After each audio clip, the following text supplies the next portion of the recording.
So we are done with logarithm. I hope so that you have done a good amount of questions on logarithm. Okay. So today we will be starting our very simple chapter and our last chapter. So it's included in our IP syllabus also. Like this year, IP syllabus also got a little bit changed. I would just tell you something about that. Like first, it was maths 2 paper, maths 1A and maths 2A. Okay, so math had two paper, 1A and 2A. So first they were of 75 marks. Okay, 75. In the new rule, it went to 60 and 30 marks went to practicals, maths practicals. So the boards are trying to make it easy for you all. Okay, so from 75 to made it to 60 marks. Okay, and 30 marks went to practicals. So they have included a small chapter also that is known as sets. So how many of you have already done sets, like ICSC board, SSC board have might done? CBSE have not done that.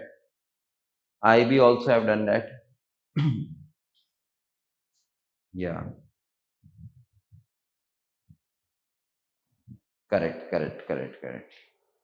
So many of you have done that. Okay, so it's like kind of revision for you and it will be helpful. Okay, yeah, it requires a little bit of concentration because some theory part is there in the first lecture, and with time it will look very easy to you.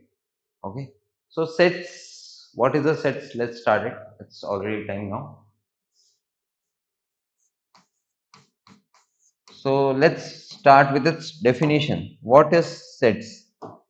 Okay, so a set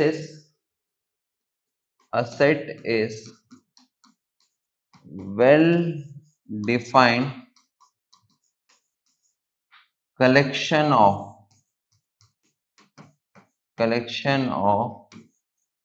distinct objects. Sets is well defined collection of distinct objects. All the important words are given in this definition only. Well defined and another one is distinct. So first one is it should be well defined and it should be distinct. Okay, it should not be same. Okay, let's take an example. I would say make a set of three best IPL team. I will say make a set of three best IPL team. So can a set be made or it can't be made? So can a set of three best IPL team can be made or can't be made? Okay, can't be made. Correct. Very good. Because according to me, let's say according to me, the best three teams are, if I writing a set A, I will write in the curly brackets. Let's give it a name A. So best IPL team might be RCB, CSK, SRH. So these can be my three favorite teams because I belong to Hyderabad. Okay. So I will like all the teams which are in southern state of Hyderabad. Okay. Let's say somebody is from Rajasthan. B person is from Rajasthan. So he will obviously like RR, or he might like Delhi and he might like Mumbai, or he might like RCB also. Okay. So different person will have different of choices as best three teams. So it's not well defined. It's not well defined. It's distinct, but it's not well defined. Okay. So a set should be always well defined. Correct. So let's take a different example. Let's take a different example. So if I will ask three best student of our class, three best student of our class. Is it a well defined? Yes or no?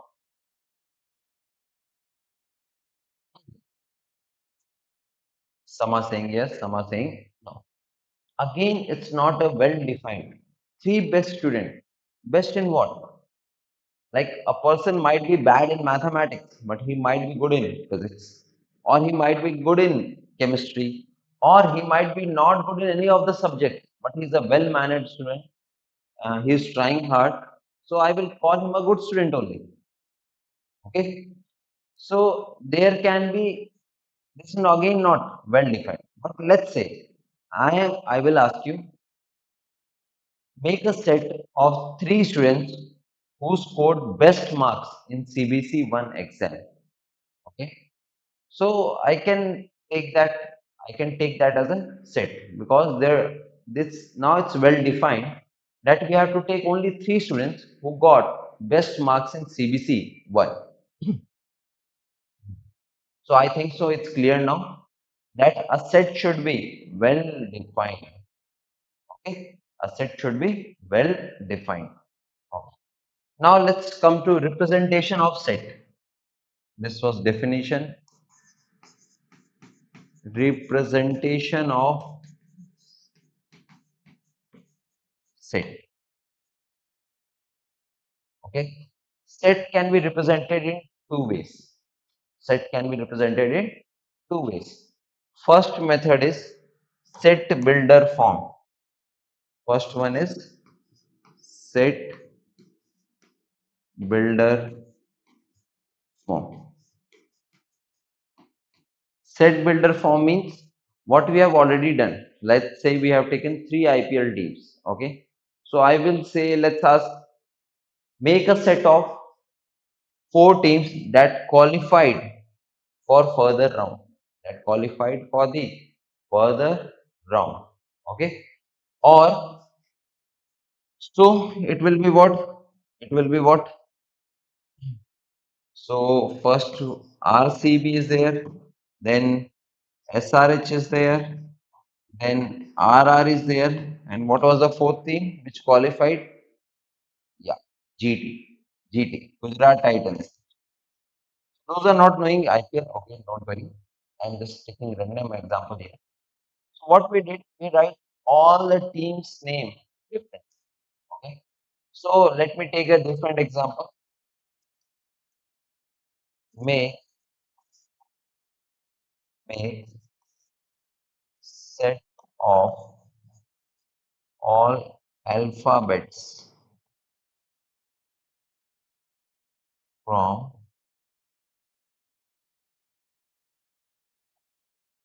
let's say, my name, Suyash. Okay. I have to make set of all the alphabets from my name, Suyash. Okay.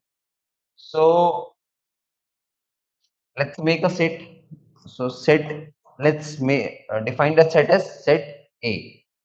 So I can write this thing as SUYA, but again I can't repeat S because it should be distinct. Because it should be distinct. So S will only come once. Okay, S will only come once. Okay. Now again, what somebody write it like this. Let's say somebody have given like this. SYUAH. This is also correct. This is also correct. In making set, order is not important. Order is not important. Okay. We can write in any order. Yeah. Somebody asked this thing also. Can we write in alphabetical? Yeah. You can write in alphabetical order also. Like it can start from A also. Understand? So set from this thing we learn 2 3 points. So let's write that points here. First point was all elements. Wow, what a new word came here is element. Anything which you are putting inside the set is known as elements. These letters are known as alphabets are known as elements. Okay. So all elements should be distinct. Or you can say that Repetition is not allowed. Repetition is not allowed. Simple language. Repetition is not allowed. Second point, order is not important. Order is not important. We can interchange any of the alphabets. There is no problem in that. Okay. There is no problem in that. Any other condition is there? Repetition is not allowed. Order is not important. Anything extra we should include here? Mhm. I think so. Everybody got it. So repetition is not allowed, and order is also not important. Okay, and obviously we have to include every letter in that. So this is known as set builder form. Set builder form is very easy. Let's take one more example. Uh, Make a set of all natural numbers, all natural number up to 10, up to 10. So what will be the set? Can we make the set? Make a set of all natural numbers up to 10.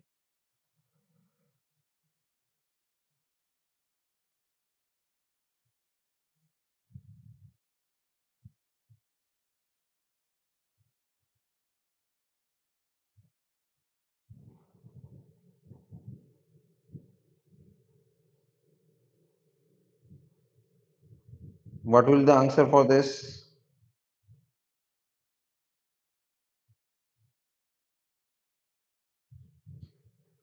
Okay, correct. Yes. So it will be 1, 2, 3, 4, 5, 6, 7, 8, 9, and 10. Yeah. So understood. So whenever we are writing everything differently, it is roster form. Correct. It's not set builder. It's here roster form. Okay. I started with set builder, but I started explaining roster form. Okay. It's a just name is different. It's roster form. Okay. Whenever we are writing each and every element differently, it's roster form. Okay. So now it's easy. Roster form is very easy. We have to just write elements what they are asking for.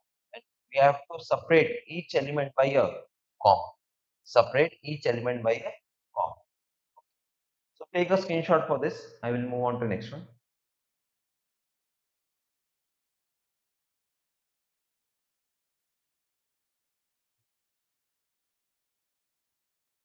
Okay, nice.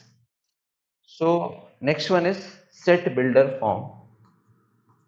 It's also an easy thing only. Set builder form is used for our lazy kind of people.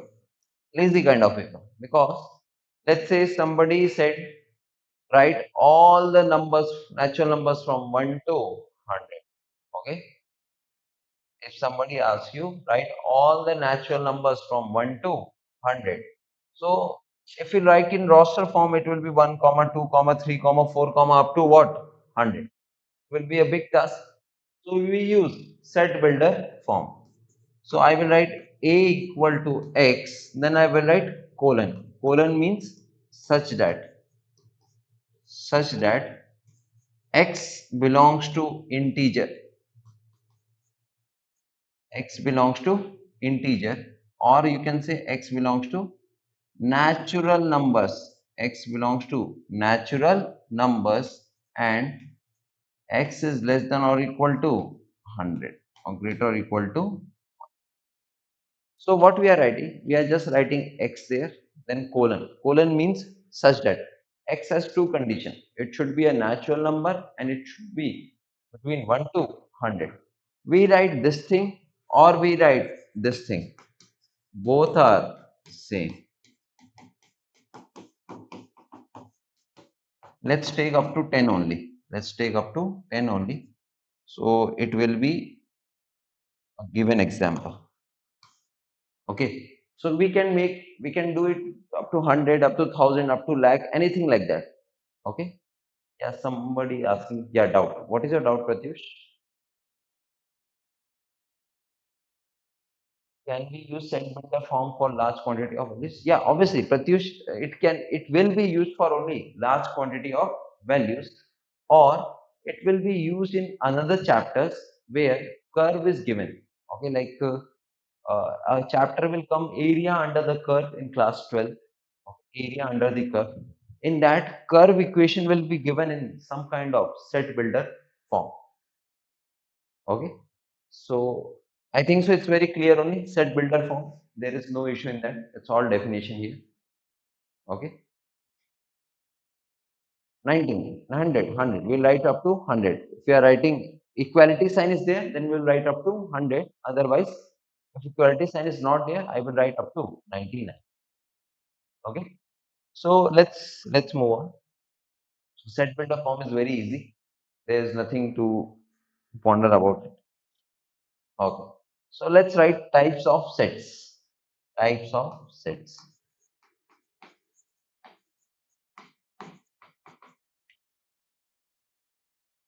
First and foremost is what? Empty set.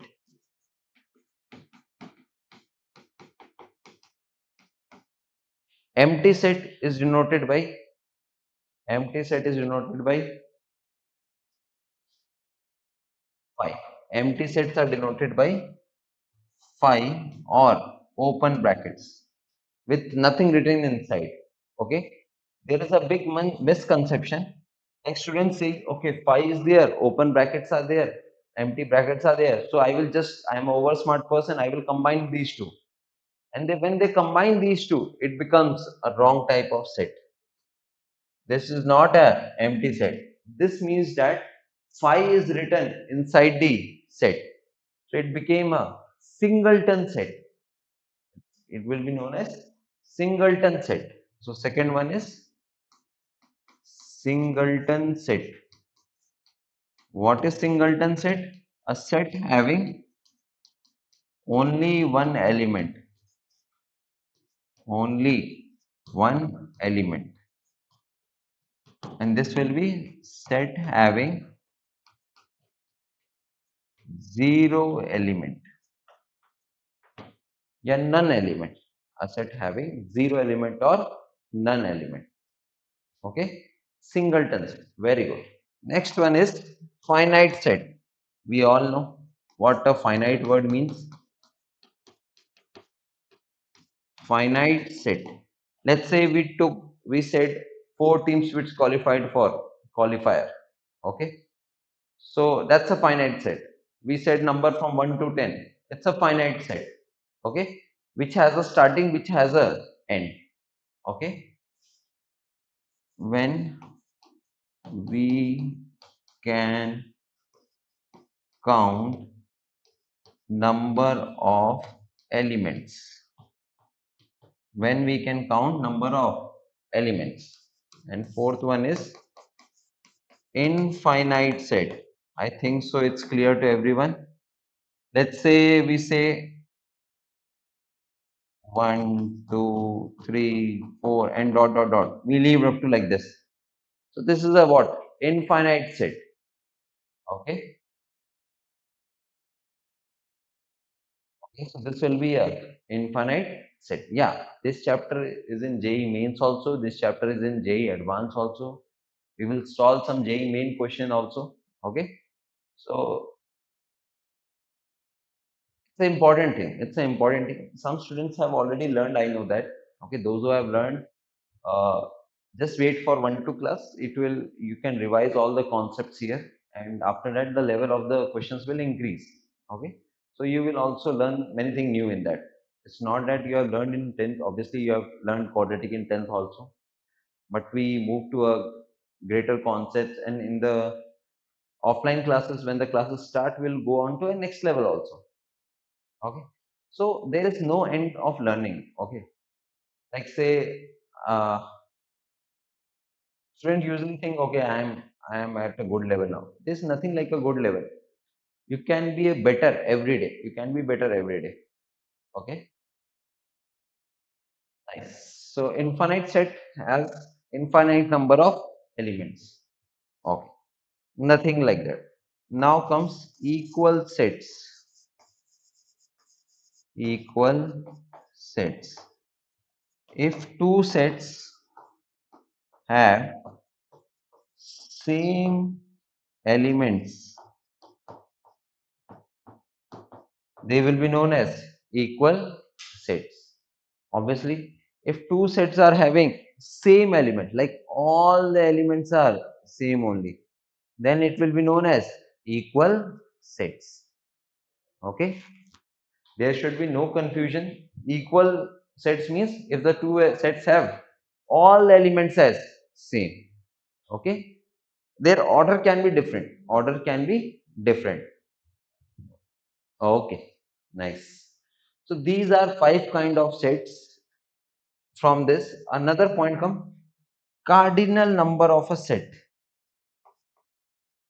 Cardinal number of a set.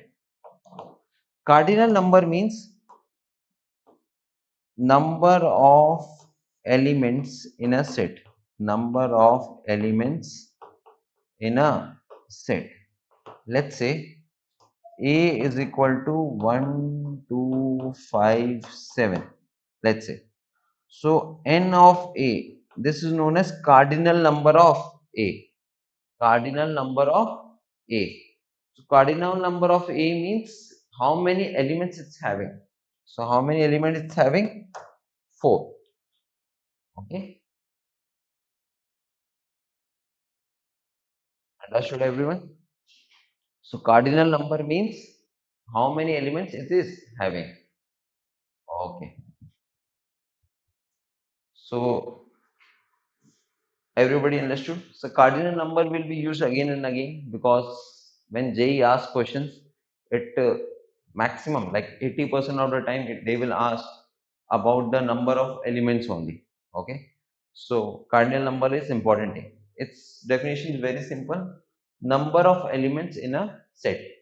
A set is given, we have to find its cardinal number. We will write small n and make a bracket on the set. Understood everyone? Okay, can we move further? Have you written?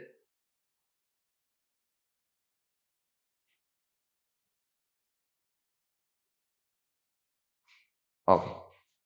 So after this comes subset.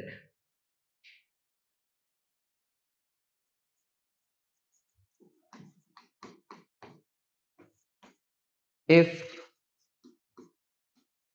every element of A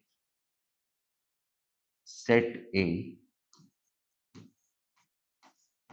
is in set B, then A is known as, if A is known as subset of B. If every element of A is in set B, then A is known as subset of B.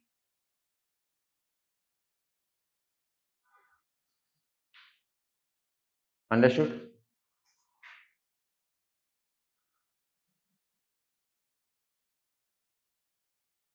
Any doubt in this?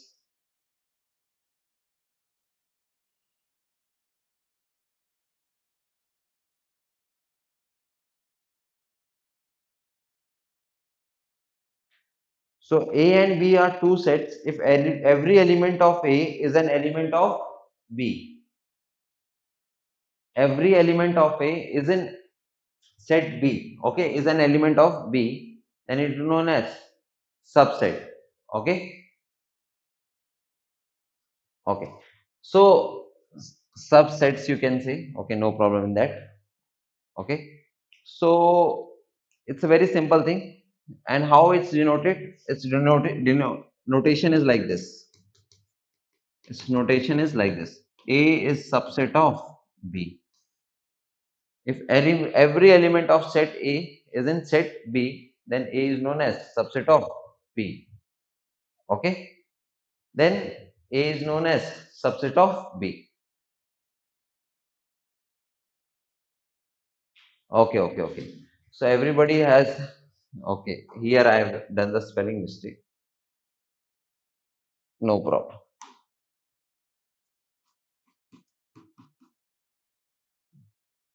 Subset of B. Okay. It's not a big thing here. One T was there. Okay. So every element of A should be element of B. This is known as subset of B. Okay. So how, let's count number of subsets. Let's say set A is having one element, only one. Set A is having only one element, one. So what will be its subset? What will be its subset? Tell me.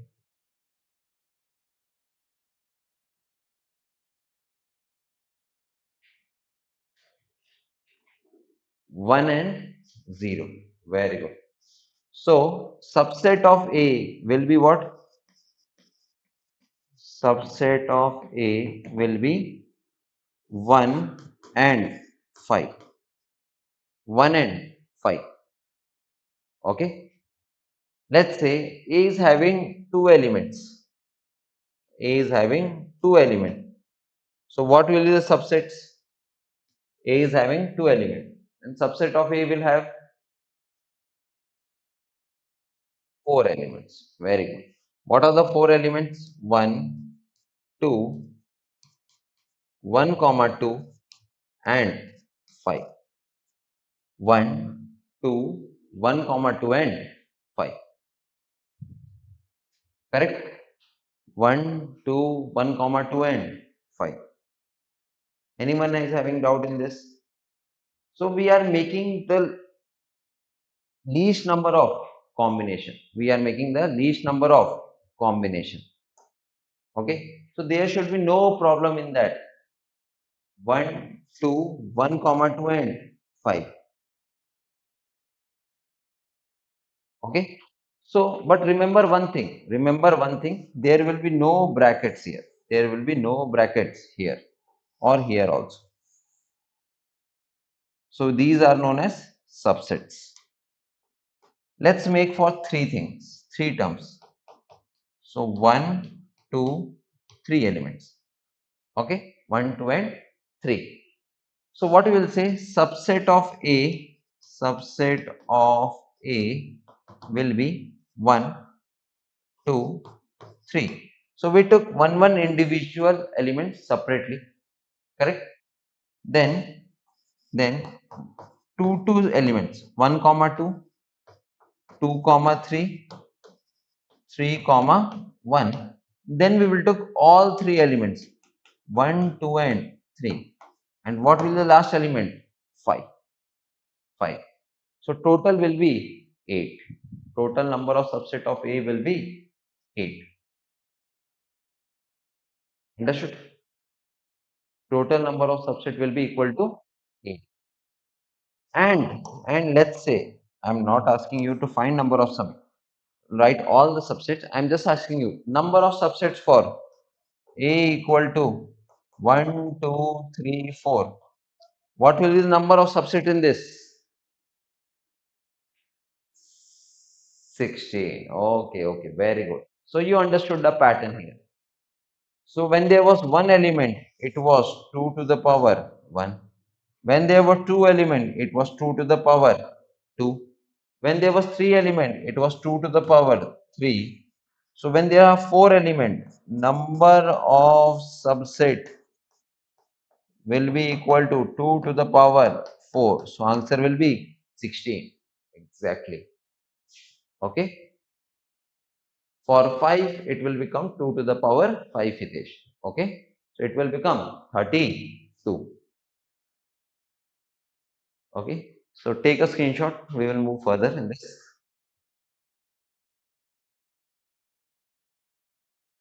Okay.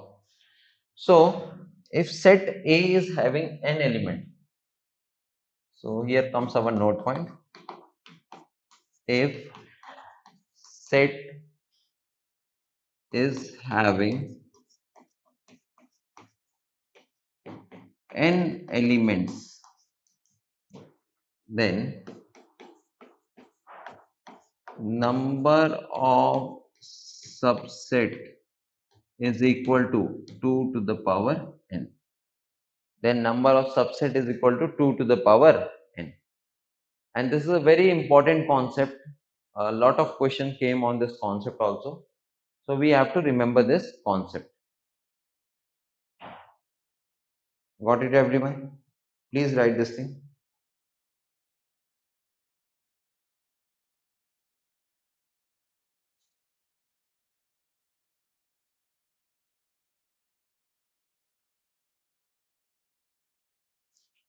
Himanshu Goel is asking from where it's derived. Okay, I think so. Himanshu Goel was sleeping right now. Himanshu, just go wash your face.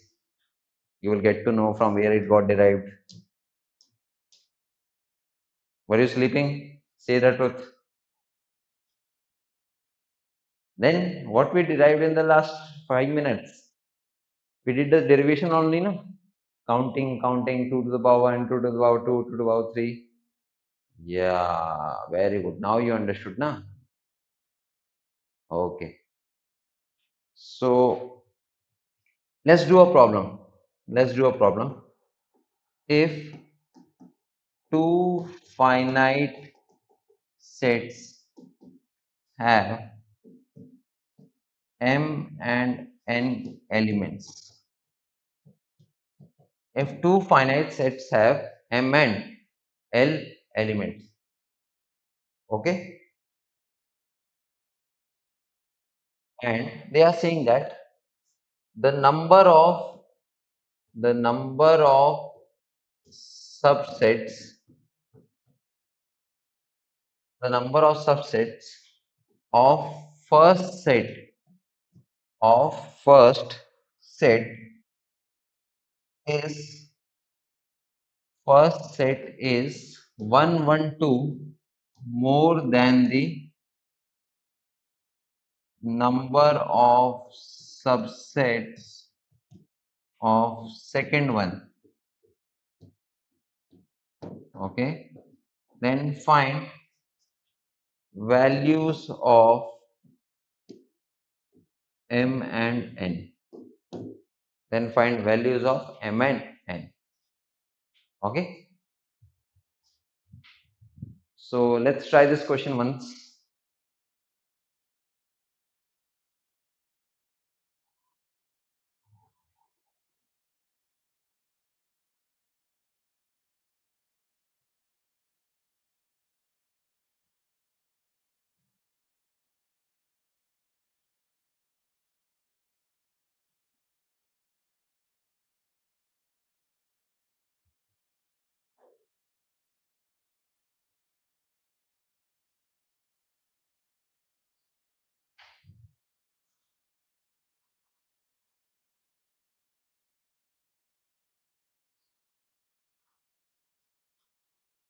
Okay, anyone answers? Okay, let's say two sets have m and n elements. The number of subset of first set. So let the first set be have m elements and second set will have n elements. So number of subset will become 2 to the power n is equal to 112 more than the subset of second element. Okay, so this will be the relation or not? So number of subset will be 2 to the power m is 112 more than number of subset of second one. Second one will be 2 to the power n, correct? So we have to solve this equation now. So we can solve it by 2 to the power n minus 2 to the power n is equal to 112. 2 to the power m minus 2 to the power n is equal to 112. So what I will do to solve this is take 2 to the power n common. If I will take 2 to the power n common, it will become 2 to the power m upon 2 to the power n minus 1 is equal to 112. Is it correct? Can I write it like this? I have taken 2 to the power n common. I have taken 2 to the power n common. And we all know a to the power m upon a to the power n is equal to a to the power m minus n. So we are using this small property here of exponent. So this will become 2 to the power m minus n minus 1. And can 112 be prime factorized? Can this be prime factorized? Let's see it. 112 can be written as, I think so, it's divisible by 4, it is divisible by 8 also. So 8 into 32.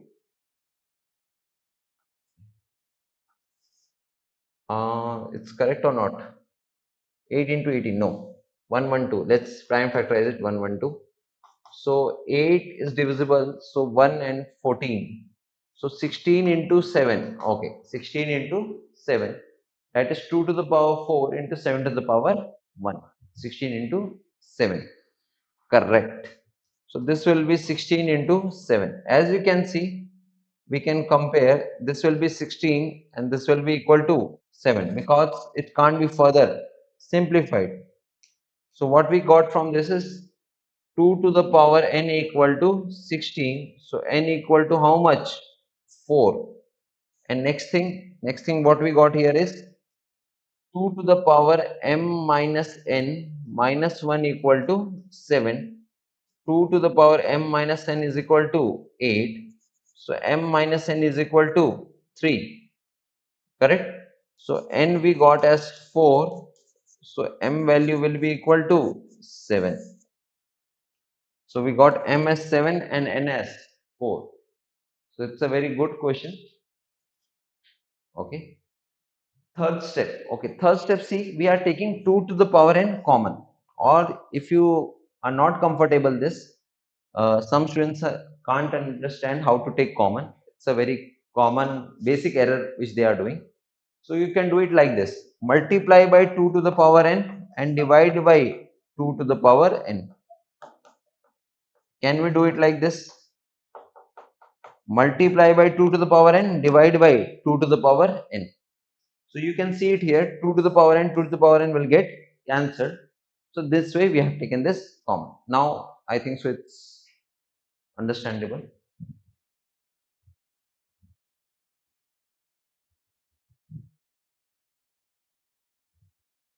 Nivritik, yeah. Okay. Okay, just take a screenshot. We will move further now.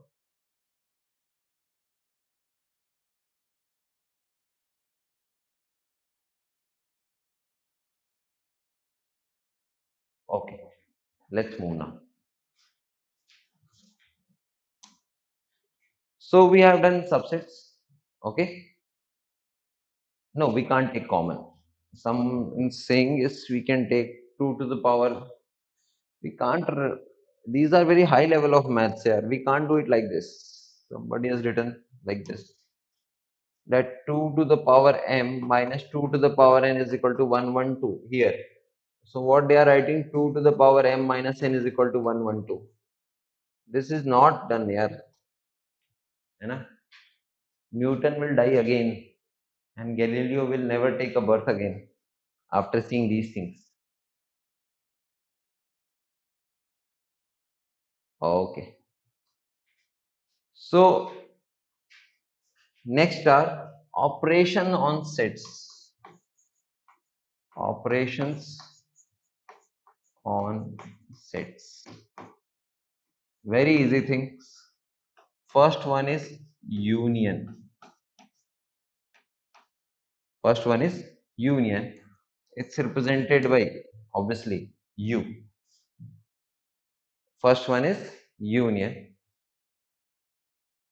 Okay. So let's say we have two sets. We have two sets A and B. We have two sets A and B. So A is having 1, 2, 3 elements. B is having 3, 4, 5. Okay. So what we have to do? We have to find A union B. A union B means we have to just add all the elements. We have to add all the elements. But as we know that repetition should not be there. Repetition should not be there means none of the elements should come twice. Okay. So it will be what? 1, 2, 3. Taken all the elements, but I can't take 3 here because it will be repetition. So 4 and 5. So it will be 1, 2, 3, 4 and 5. Easy thing. Next one is intersection. Intersection. It is represented by ulta U types. Ulta U. Okay. Parabola. Downward facing parabola. Okay. So what we will take? In this we will take common. In this we will take common.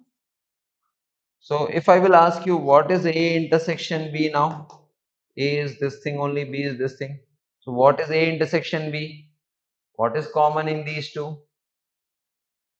Yeah, 3. Common in these two is 3. So A intersection B is 3. Okay. So multiple things we can write here. Okay. Multiple things we can write here. So there are two important operations. One is union given, one is intersection. We have to remember both of this. Okay, let's move on to next one. Third one is difference.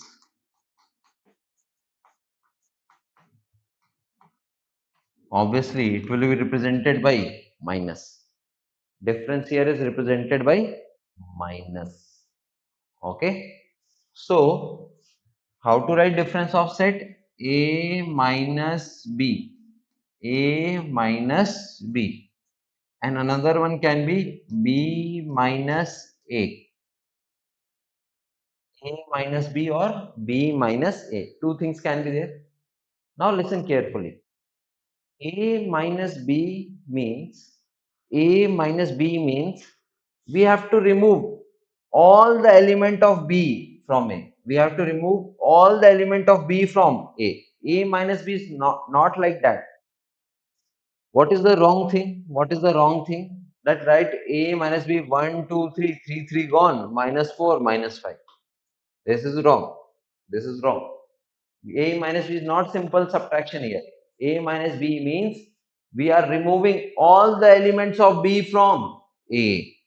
So I will write it here also. A minus B means remove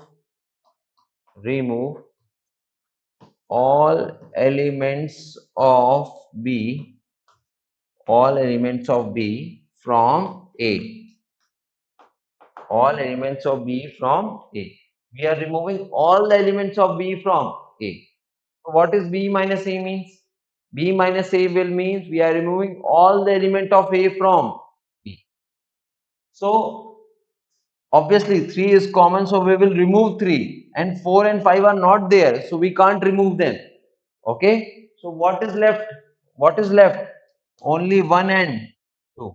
What is left? Only 1 and 2. Okay. Or B minus A. B minus A means remove 3. So what is left? 4 and 5. What is left? 4 and 5. Okay. Or we can write it in a different way. That will be more understandable when we learn the diagram of this, that is Venn diagram. But let's include here only. Okay. Or we can write it as A minus B can be written as elements of A minus A intersection B. Elements of A minus A intersection B. whatever is left after elements of A minus A intersection B. Similarly, B minus A can be written as elements of B minus A intersection B. Remove the common elements. Remove the common elements. Understood? We will just learn this more in the next part. Okay, just write it once.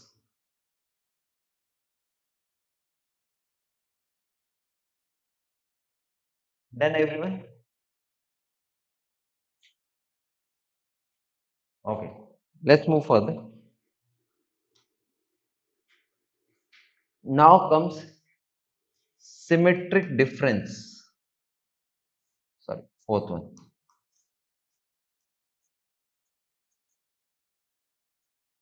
Symmetric difference of sets.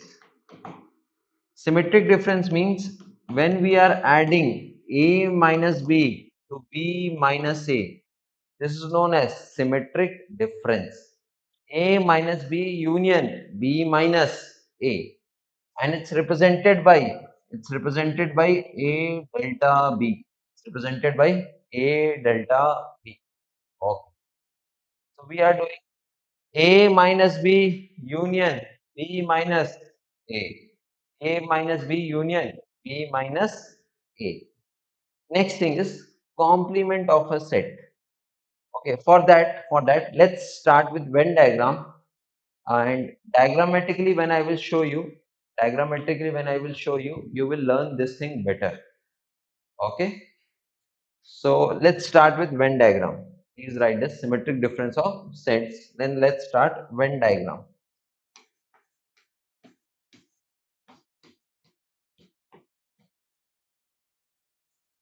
So Venn diagram means, like, again we are lazy words.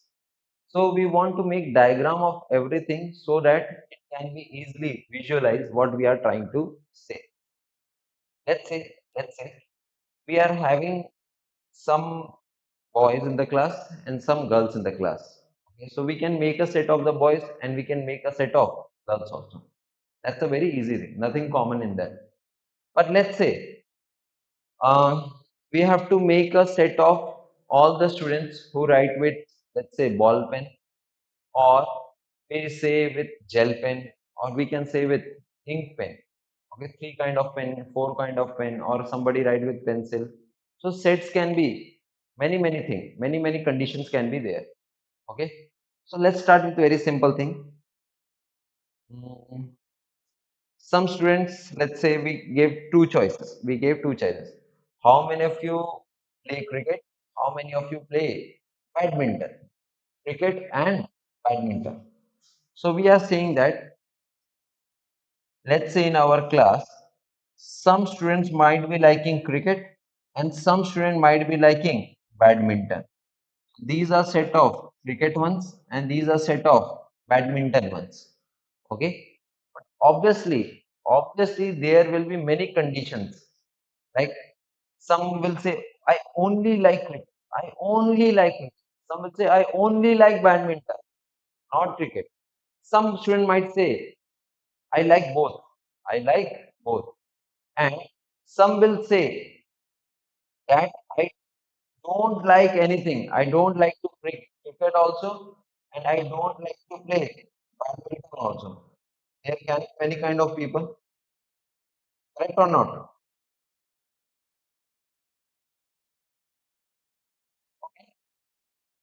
So many people are there, and all can be shown in this diagram.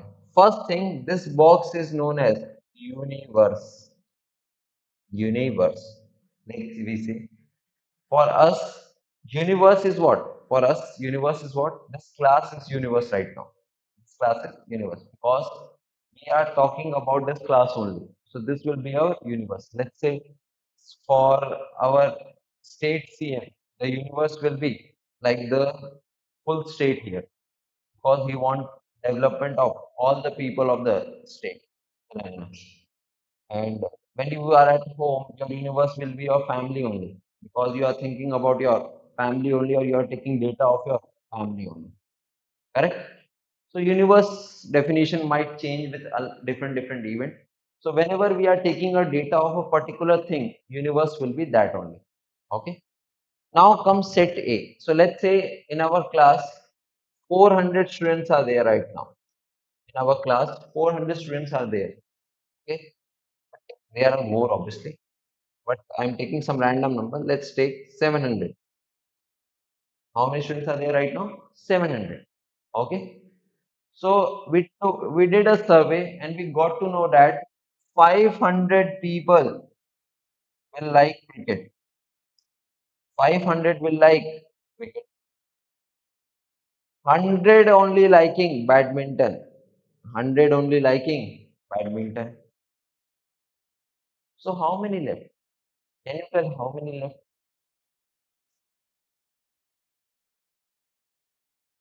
100. Students are saying 100, but that's not the answer.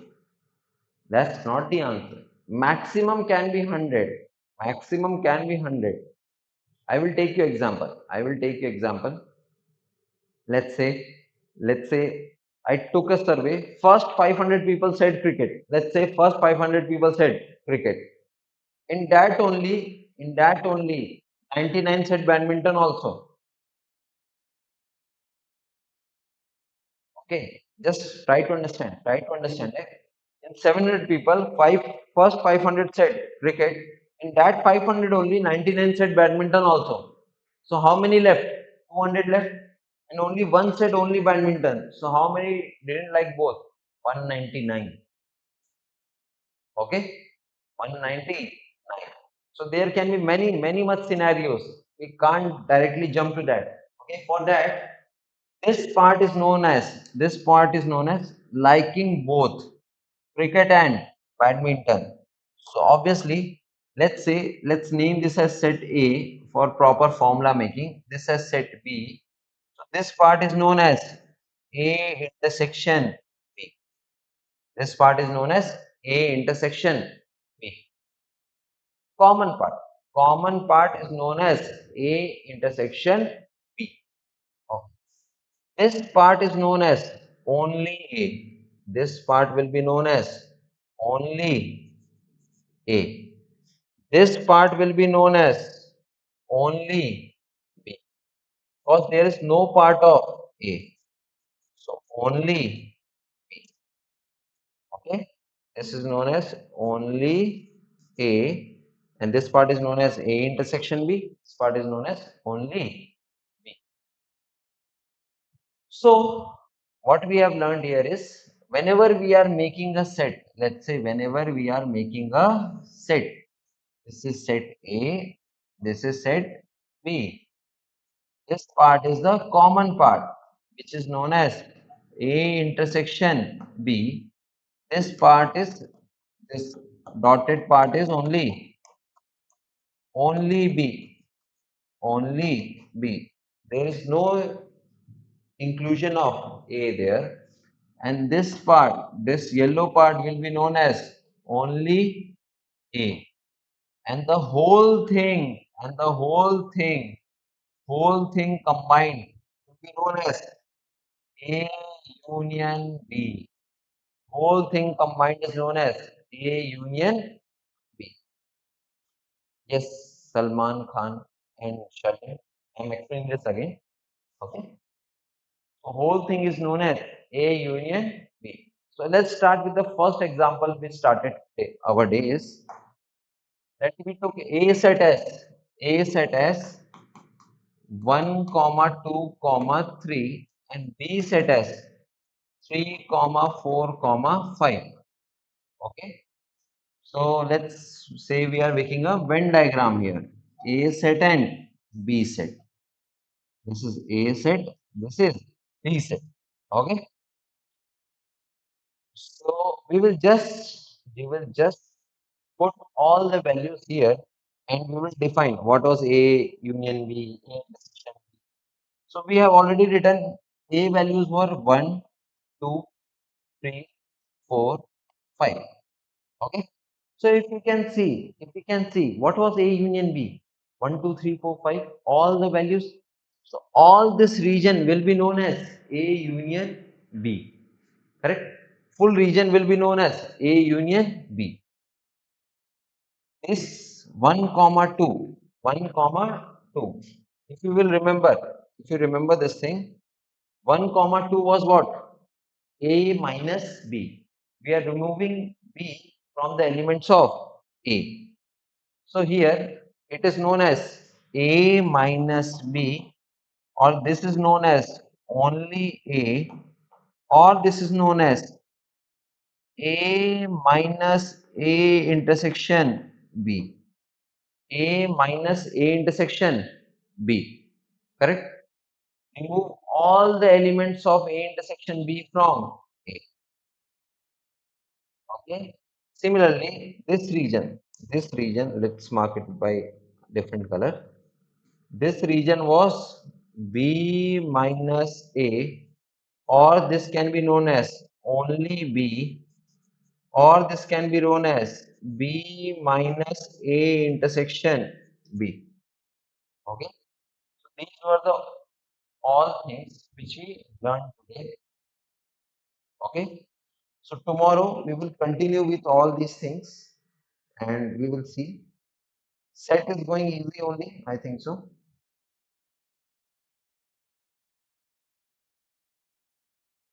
Okay. So any other doubt you are having? Yeah, you can ask these now. Apur, yeah, please ask your doubt.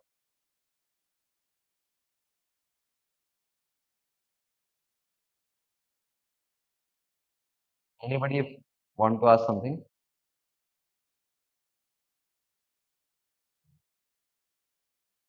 Oh, no doubt.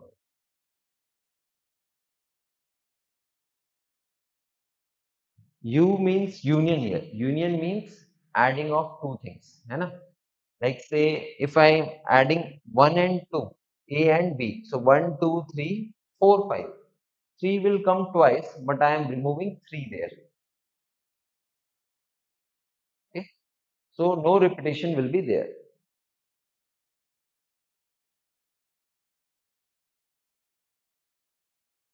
Everything is not in common. That is known as disjoint set. We will do it, Kritika. Okay.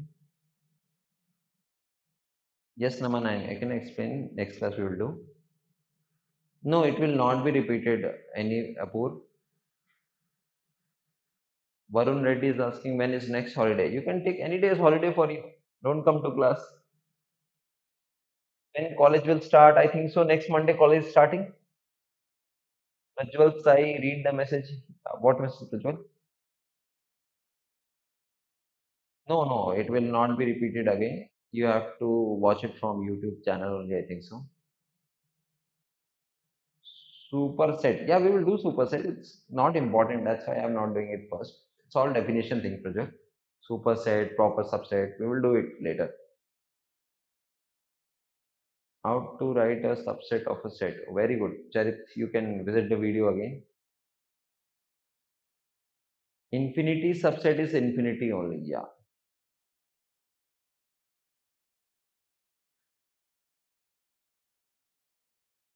Okay, Pooja. Which center?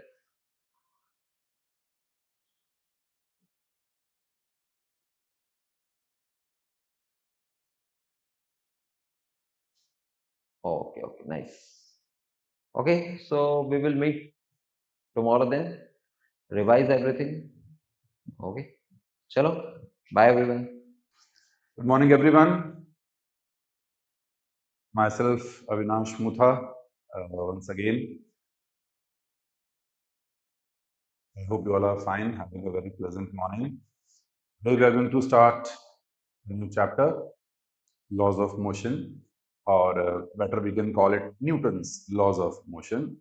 It's one of the most interesting chapter from our whole syllabus. I'm sure you will enjoy this. You will come across so many situations where you'll be able to realize that, okay, uh, things were actually looking very complex, and when you look them in the detail, uh, they look up quite convenient. They don't look as complex as what they look earlier. So this thing will happen, and the other way also. Few other situations where we think that maybe nothing is present or things are directly in a way which we are thinking, and maybe you'll be surprised. So yes, some surprise element would be here, but it is interesting. Why I'm saying it is interesting? Because you will be able to visualize uh, the situations, the events which we will be discussing here. All right. So in this chapter, as the name laws of motion, let's first put the title,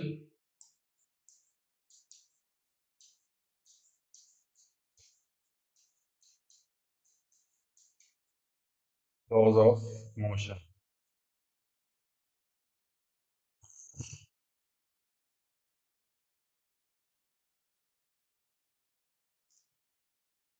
Thank you, guys. Thank you. Uh, Calculus will be taken later.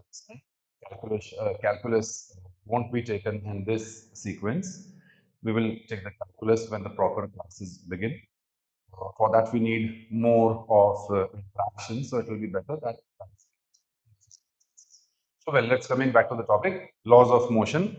Now, see, so far, what you have done, you have studied motion in one dimension, right? You were previously studying the motion in one dimension, and while you were doing the entire chapter, you were concerned about how the body is moving, distance traveled, displacement, velocity, and acceleration, right? So you were watching and you were learning that uh, how to deal with these physical quantities and how do they help you in your different queries, right? So now let's specifically talk about the acceleration thing, right? We have defined acceleration as a change in velocity upon time, or you can call it the change in time. So acceleration is defined in the most simplistic way as the change in velocity upon time. Uh, Yes, you would have discussed acceleration in instantaneous manner and in the average manner also. Right now, I'm, let us say, writing the average acceleration. So average acceleration is change in velocity upon time. Now the question comes, how can a body accelerate? How can the velocity change? On what factors does the acceleration of a body depends? So in this chapter, we are going to address those queries. Who decides the acceleration?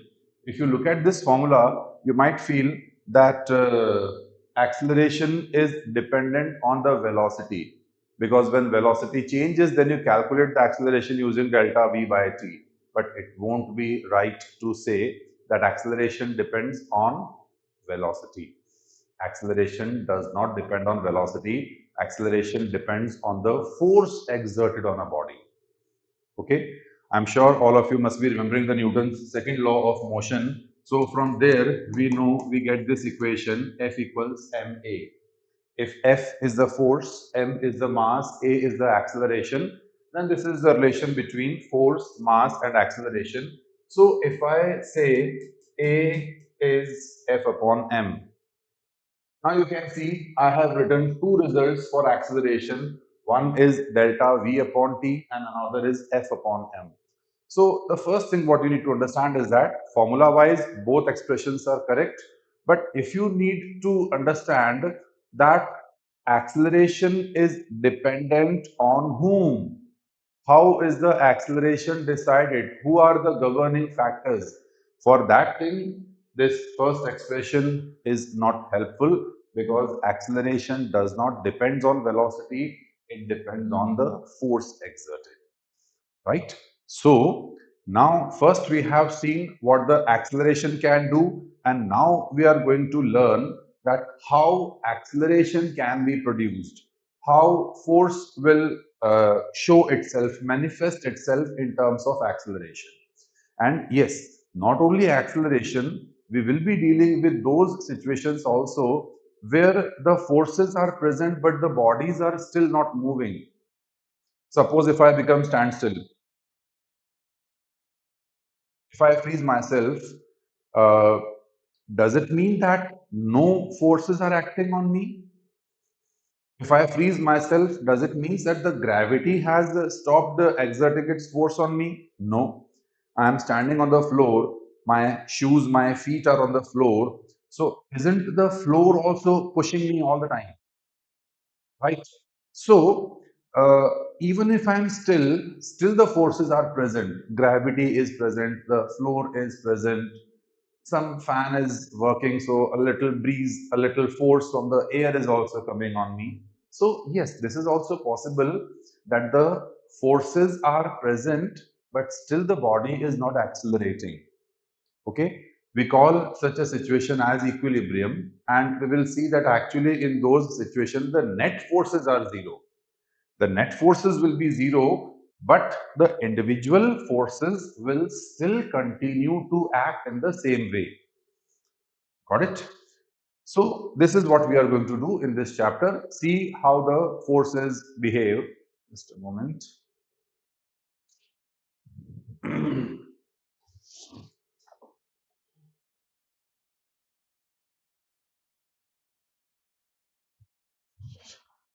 Yeah. So in this chapter, it will be our pursuit to understand how the forces behave. And before we go to the Newton's laws of motion, there are three laws, there are three statements, and which are comprehensively so helpful that you can deal with so many mechanical situations using them, and you can get your desired results. Okay, but before we go on to the beginning of laws of motion, there are few terms which we should understand. So before laws of motion, I am taking few terms which we need to understand before we begin our actual topic. So mainly there will be two such terms. The first term which we need to understand is a system. All right. This word will be used very frequently in our physics syllabus, system. So, what do we mean by a system? We say a system can be simply a body, it can be a part of body,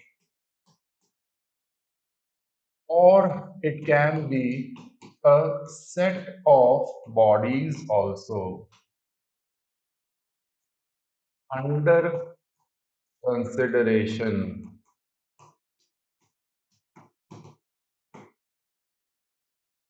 Right. So, what do we mean by a system? By a system, we mean a body, a part of a body, or a set of body under consideration. When you look at things around you, you see that there are so many objects and there are so many forces acting on them. And if I suddenly ask you, tell me which forces are present, suppose you, for a moment, look away from your screen, look at anything on your right side, left side. Maybe there is some wall clock on the wall, maybe there is some chair placed somewhere. There are so many things wherever we are. Now, I ask you a question, tell me which forces are present around you. My question is, which forces are present around you? Now, you should not try to answer this. You should rather criticize my question. You should say it is a very bad question. It is a vague question. What are the forces around you? I should have specified what are the forces acting on a chair? What are the forces acting on the phone which you are holding or the laptop, whatever device you are using? What is the force acting on the ceiling fan? Right? So, if you have to talk about the force, you should first decide that on what are you going to talk about it. Either you are talking about a chair, or you're talking about a table, or a fan, or you might want to talk about a chair which is having a book kept on it, or there is a chair with a person sitting on it. So, at a time, you can't talk about everything simultaneously, right? You can't talk about everything simultaneously. You have to first separate a body from its surrounding and put your focus on that and see now which are the forces present there. So when you select a body, ke, acha, let's talk about this. Let's talk about the chair. If you are going to talk about the chair, then chair is your system. If you are going to talk about a wall clock on the wall, the clock is your system. Got it? Uh, Anything, maybe I can see a board here. So the board can be a system. Now, if I stick a duster onto the board, then maybe the board and the duster can be my system. So the system is not something which is predefined in a given situation. Or the suppose a question is being given to you, question might not say that who is the system, or they will tell you what the system is. You have to decide that how you are going to deal the situation. So before beginning, we first focus that on whom are we going to talk about. Let's take an example. Suppose I say this is a table. Okay. Then I put a block A on it. I put a block B on it, and I put a block C on it. All right. So now if I ask you that tell me which forces are present here. So again, the question becomes vague. I did not specify that I'm talking about A or B or C. So now you can't think ahead. But now let me tell you, suppose, okay, now I ask you, tell me the forces experienced by the block C. If I say, talk about the C, then in your mind or maybe in your copies, you can show this C separately. Now, if you look at the C, the block C, of course, I mean to say that this entire setup of the table and this thing is somewhere on the earth. If we are on the earth, then the gravity must be present. And if the gravity is there, it must be exerting a downward force on everything. So this C block must be experiencing a force of gravity in the downward direction, right? Because of this gravitational force, the C block will have a tendency to come down. It will have a tendency to start accelerating downwards. But you can see the way is not clear. C wants to go down way, but in the downwards direction, you can see B is something in between. B is not allowing the block C to go down. So if C wants to go down and if B is stopping it, uh, can we imagine that there must be some force which B is exerting on the C in the upward direction? So should I show a force like this? This bigger arrow, this is force by B on C. Okay. So now whatever I have done so far, I have shown you the forces acting on the block C. Right? I did not talk about B and A simultaneously. For last 1 or 2 minutes, my entire focus was on the block C. So I showed the forces acting on the C. While I was doing this everything, I will say C is my system.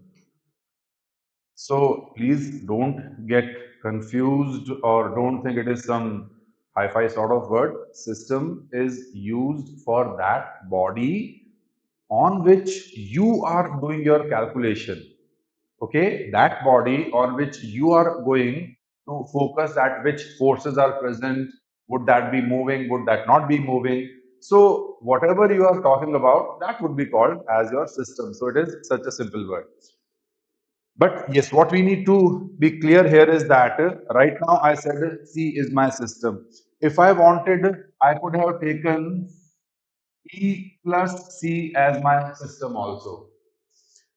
It's my choice. I mean, if needed, I could have taken this B plus C all together as my system. I told you a system is a body, part of body, or set of bodies. So when I say set of bodies, that means you can go with two or even more than two bodies. All right. So if I take B and C together, Now, how should I say? As a whole, on both of them, there must be a force of gravity acting on it, right? And of course, this gravitational force and this gravitational force will be different because the masses are different. The gravitational force depend on the mass of the body. So in the first situation, there was only one block C, and now this time I am having two blocks C and B. So certainly the mass of B plus C is going to be more than the mass of C. That's why the force of gravity will be different. The direction is same. You can see F by gravity is downwards on the C. F by gravity on B and C is also downwards. The direction is same, but not the magnitude. Okay, so let's all be clear. Directions are same, magnitudes are different. So this is one of the force as a whole on the B and C. And yes, now if you look at the situation, B also wants to come down because of the gravitational force, and now you can see A is coming in the way. So now A must be exerting an upwards force on B. So F by A on B. So this time the force coming from the downwards side, the direction is upwards. Now that is the force given by A. I took a situation, I took a practical situation, and I have tried to show you that how in one given situation, one block could have been the system, or this set of two bodies could have been the system. Right? So system is the body, set of body, or the part of body under consideration. Now, mostly you will see later on when we do the numericals, it will become a very necessary thing to decide what is our system. Why? Because until you decide your system, you won't be able to differentiate between internal and external forces. If you remember the statement of Newton's laws, the first law, if I say, every body will continue in the state of rest or uniform motion until unless some external force act on it. My emphasis right now is only on that word external force. So Newton's first law says that to change the state of a body, a force has to come from outside, right? A force has to come from outside. Now the question comes, what do we mean by outside? If I'm standing in a room and when I say an external force, does it mean some force which comes from outside the room? Or if I'm on a building, I'm standing on the fifth floor of a building, when I say some external force, does it mean that the force should come from outside the building? So I want you to understand about this word external. Only I want everybody to focus on this single word external force. Newton's first law says if you have to bring about the acceleration in a body, you will need an external force. So how to decide what is external and what is internal? The answer is you cannot decide external or internal until you have decided your system. Got it? Since to understand the difference between internal and external force, we need to understand this idea of a system. That's why I have taken the word system before the laws of motion. Right? In this situation, if you can see, C was kept on B. Right? Uh, Here I showed the force acting by B on C. You can see this upwards arrow shows the force exerted by B on C. I did not show that there. You observe. In this situation also, B must be exerting some force on the C. But if you look, if I show the force acted upon the C, the arrow will be upwards. And since the force is present within them, within the system, that's why now this force becomes internal if I take B and C as a whole as a system. This is the main thing which I'm trying to explain you. This force by B on C was external force for the C if C was the system. But if I take B and C as my system, now the force exerted by B on C becomes internal force. Got it? So, until you decide your system, you cannot decide who is external and who is internal. Fine. So, let's proceed. A system is a body, a part of body, or a set of bodies under consideration. I have shown you that if C alone is taken as a system, then how the forces should be shown. If B and C are taken as a system, then how the forces should be shown. Now, let me show you a case where a part of body can also be taken as a system. We will also do that in our future application situations. Suppose I say this is a rigid wall, and let us say this is a rod. This is a rod which is somehow stuck in the wall. So if I leave this rod, the rod stays in this position only, it doesn't move. So somehow very good adhesive or some screws or some nut bolts are being used. This is a situation in which the rod appears stationary. Okay. Now, if I want to know that how much force is exerted by the left side of the rod on the right side of the rod. Let me show the midpoint. And from the midpoint, if I make a dotted line, I can say just an imaginary way, the rod is divided into two equal parts, right? So now, how much force is exerted by the left side on the right side? Now you can see I'm asking you the forces within a body. Previously, I was talking about force between two separate bodies, B and C, A and B. So we were talking between forces between different bodies. Now I'm talking about the force in a body, inside a body, within a body. How much force is exerted by the left side or the right side? So now what I will do, I'll prefer to say, let the right side of the rod be my system. Okay, let me say the right side of the rod is my system, and just for convenience, let us say the length of rod is 4 meter, the mass of the rod is, let us say, 10 kg. Fine. So if the whole rod is 10 kg, now tell me, should this portion should have a mass of 5 kg? This is half of the rod, so this should be 5 kg. Right. So for this 5 kg of the portion, the gravity must be exerting some force, let us call it as a Fg. So this gravitational force must be present on the right part as well as the left part. I'm only showing the right part.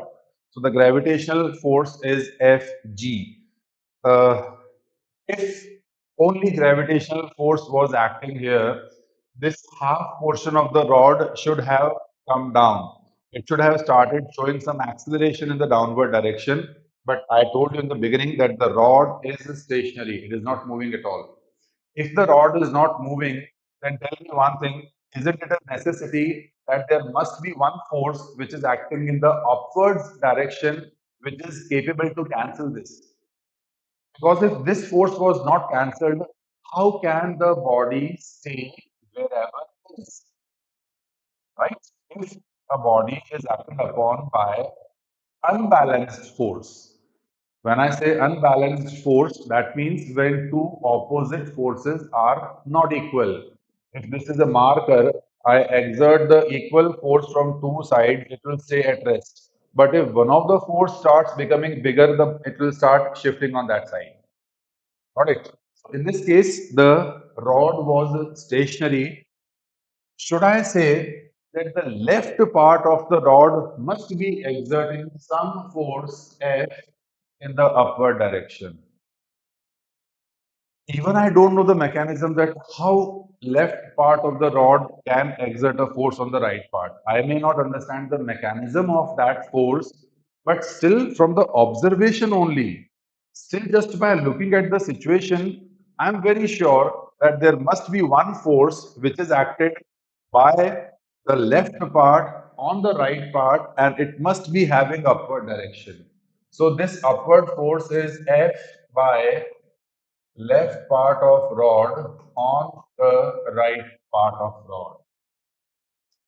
So if the whole rod was experiencing a gravitational force of 10 kg weight, I can say for the half of it, the gravitational force will be 5 kg weight, right?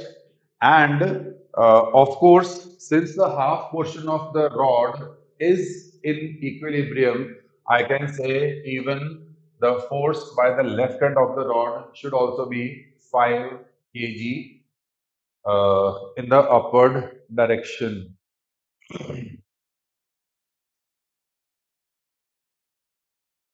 Just a moment. Oh, one message is being repeated again and again and again and again and again and again.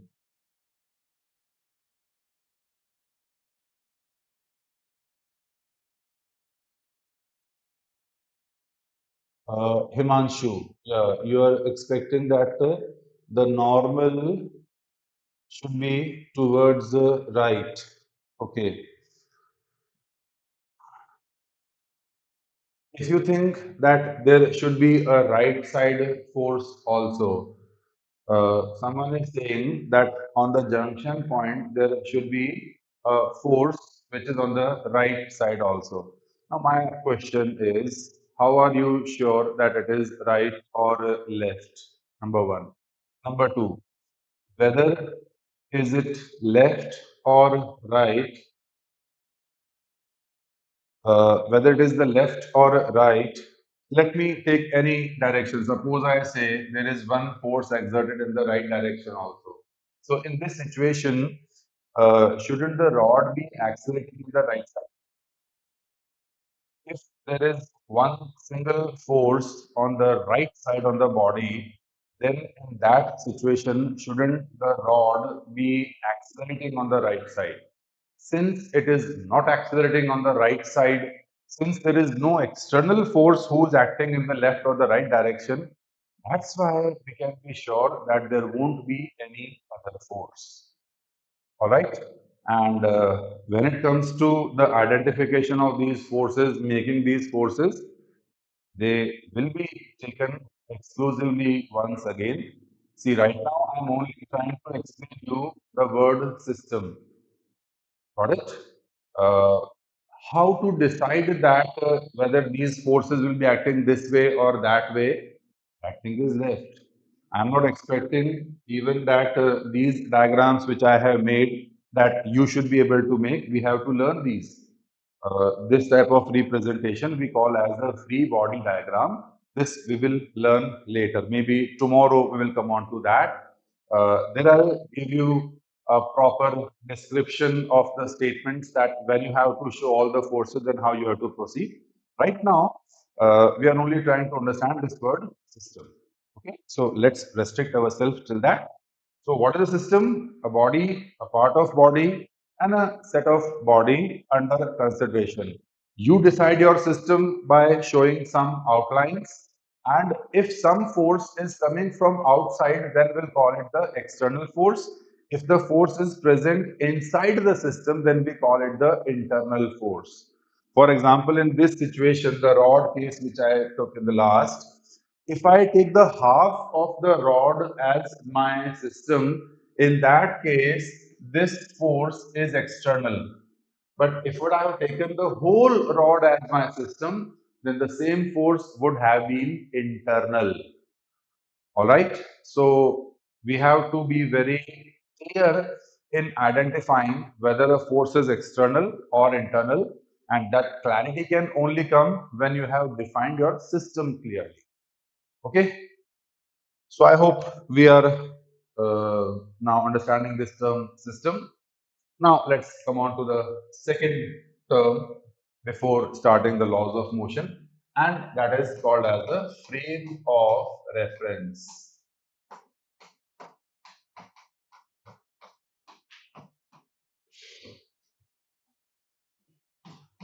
In abbreviation, we would be calling it FOR.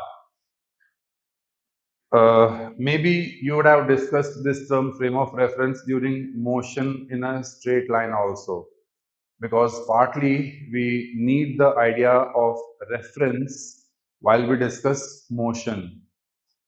Uh, when you have to figure out that whether something is moving or not, we say it depends upon that who is observing it, right?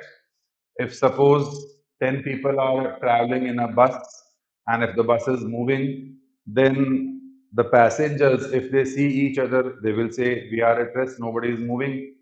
But if some outsider watches them, they will say, all of them are going together, all of them are moving, right?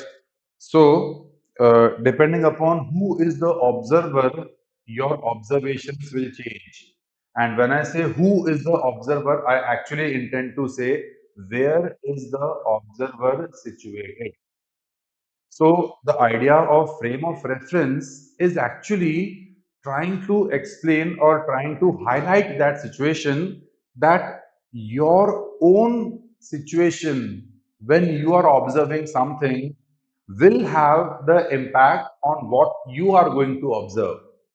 Got it? What you are going to observe will depend on where you are.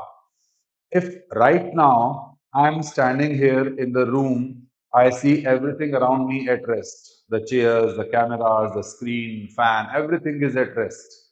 I don't see anybody moving. So I would say everything is at rest. But if suppose I was present in the International Space Station, a few hundred miles above Earth, and that is orbiting the Earth at a very high speed. So, International Space Station or any satellite, nothing special about International Space Station. If any satellite is watching this building, if some strong cameras are on this building, won't they find that everything is rotating actually? So I am saying this room is at rest, everything in the room is at rest, whereas the another astronaut, he might disagree and he will say, no, everything is in a circular motion because Earth is rotating. Right. So this is how I am saying the situation of the observer decides the observation. What we will be able to see will also depend upon how we are positioned. So this word frame of reference is actually used for an observer only. Okay. So I may be a frame of reference, you may be a frame of reference, even any animal, the movie, I mean, the questions can give some animal or any hypothetical case as frame. The best example of a frame will be a camera. Okay. A camera can also be a very good example of frame of reference. A camera shows only that aspect of the motion which is observable from that environment where the camera is placed. Okay. For example, if suppose I'm driving, okay, I'm driving a car, and nowadays we have those dash cams also. There is a camera which is all the time mounted on you. There is a cam which is mounted in the front. You can see whatever is there. Let me imagine that I am driving and the camera is facing me only, right? Camera is facing me. So whatever the camera is capturing, suppose you are able to see on a screen. Fine. So I'm driving. I'm having my seat belts on, and you see that okay, a person is sitting straight and driving. Now what happens that when you watch the video, now suddenly you see that I was sitting properly, and suddenly my neck shows some twist or some jerks in one direction. Sometimes I'm doing this thing, something, some absurd things are happening. Now you might think, what happened? Is this person possessed by some ghost or what? Why has he started showing some irregular jerks? That would be your observation. You might not be able to tell what happened with me. Maybe I met with an accident. Maybe I was driving fast and somewhere maybe my car just toppled. It was rolling and rolling. Suppose it rolled for 3, 4 times before stopping. So in the car, along with the car, I am also rolling. But your camera will not show that my whole body is rolling. Why? Because I am putting on the seat belts. I am attached with the car. If the car is rolling, I'm also rolling. So what you see is only the jerks which are coming on the neck, right? Because the seat belt is not able to hold you very tight. You would have seen such types of videos. I gave this example because such things are seen on the net. Those Formula One racers, they have a camera on their dashboard. You can see the driver. Or those speed boats, if you see that only two speed boats are taken to race, and they go so fast at times that yes, they just go into the air and they just topple. So, from different perspectives, what we see becomes different, right? I can't understand. Can you explain? I'm just trying to do that. I'll try to give more examples. Okay, let's go even with a simpler one. The simplest one is that if I am sitting in a train and if the train is approaching a platform, right? Suppose I'm traveling from somewhere outside and I am approaching the platform of any railway station in Hyderabad. So when I start seeing the platform, what would I say? Hyderabad is coming. Platform is coming. This is our most common language. Hyderabad aa gaya. या हैदराबाद आ रहा है. Or when you travel in the metro, we use this type of phrase only. Madhapur station is coming. Now, okay, it may sound absurd to hear how can the station come? We know we are going towards the station, but in a way, the statement is correct. We should not say that the statement is absurd because if I am sitting in the train, what I see is that the actually platform is approaching me only. If I keep on looking something at the platform with a fixed gaze, I will see that that thing is coming gradually closer to me. So if I speak it the same way, what's wrong in that? So if I'm in the train, I see that the platform is coming towards me. But if I was standing on the platform, I would say train is coming towards me. So this is what I say that wherever you are situated, that will have the implication, that will have an impact on what you observe. From the train, I observe the platform is coming to me, the city is coming to me, and from the platform, I see that the train is coming to me. Got it? So this is what I mean by the frame of reference. So how we will use this phrase? If I say you that from the frame of reference of Earth, when I say from the frame of reference of Earth, that means I am standing on the Earth, I am at rest with respect to Earth, and now I will speak up whatever I say. Okay, and whatever I say, it may be agreed upon by some other observer or maybe not. Fine.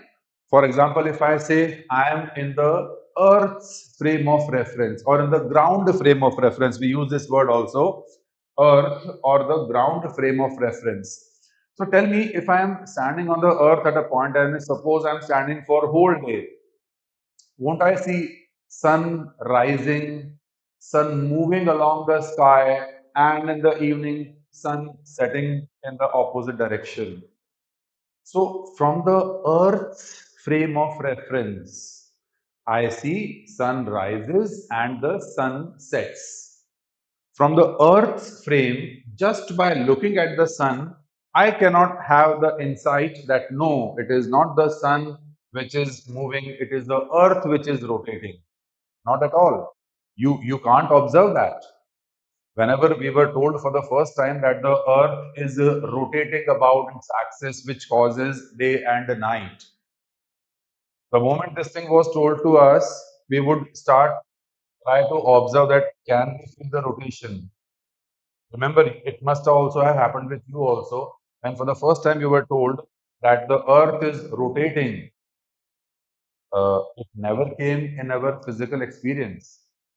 We would have understood rotation when we were very young. because yes, there are those so many rides for the younger ones, those so-called merry-go-rounds or twisters. So every kid knows what rotation is. बच्चों को वैसे भी गोल में उठाकर गोल गोल घुमाते रहते. It's a very common thing to play with the kids by rotating them. So everybody know how rotation feels. Am I right? Even before understanding the word rotation, we were all understanding how the rotation feels. It must have happened that if you just keep on rotating again and again for 60 times and then you lose your balance. So yes, rotation is something which we understand.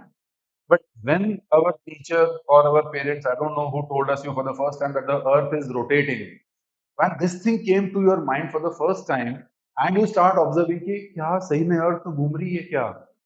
Am I able to see the rotation? And the answer was no. You could never see that. We can't observe it directly. So from our perspective, yes, sun rises and the sun sets, earth doesn't move. This is what our observation is. But yes, if there is somebody who can go outside the earth, if there can be a person who is, let us say, quite far away from our solar system. If suppose we had a strong camera and if you go beyond Neptune, and from there if you would see the whole solar system, then you would say that no, sun is not rotating, earth is rotating and revolving. So the frame of references are changing. When I am in the earth frame, I mean I am attached with the earth frame. Got it? So, when we will be observing the phenomena around us, mostly two situations will happen. That either when we are observing, we are at rest or we are in motion. So, whatever discussion I am doing so far was actually intended to make you understand that if you are at rest and you observe something, that will be one case. And if you are moving and along with the motion, if you are observing something, that is the case two. And I'm saying case one and case two will be different. Those opinions might never match, right? I am sitting in the train. I will never agree that no, my train is going towards the platform. I will say no, I see platform coming towards me. So I stick to my point. I say train is at its place only, platform is coming. You are standing on the platform. You will say no, platform is at rest. Have common sense. How can platform move? Right? So certainly you will have more logical reasons to give me. How am I saying that the platform is moving? I say whatever reasons you say, I agree with them. All of them are correct. But as per my observation, that's what I see. I see the platform is coming towards me, and that's what I will say. So on the earth's ground, I see the sun rises, the sun moves on some angular path, and it sets in the evening. Got it? So the frame of reference, it refers to the position or the state from where observations are being made.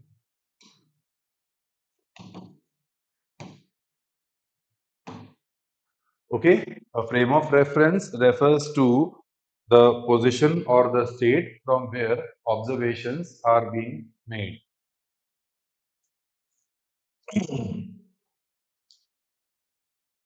Broadly speaking, we categorize the frame of reference into two. We say there are two types of frame of reference. Number one is called as the inertial frame of reference, and the second one is called non-inertial frame of reference. Non-inertial frame of reference. What is the difference? Let's first understand what do these names indicate, why there is a word of inertial and non-inertial in them. I hope you remember what inertia is. Or let me just quickly revise. We say inertia is the inability of a body to change its state on its own. right? Inertia represents the inability of a body to change its own mechanical state. When I say mechanical state, that simply means velocity. A body can't change its velocity by itself. This happens because of inertia, or I can say that the body will resist any change in that. And that resistance will be dependent on the mass of the body. More the mass, more the opposition, right? So this is the notion of inertia.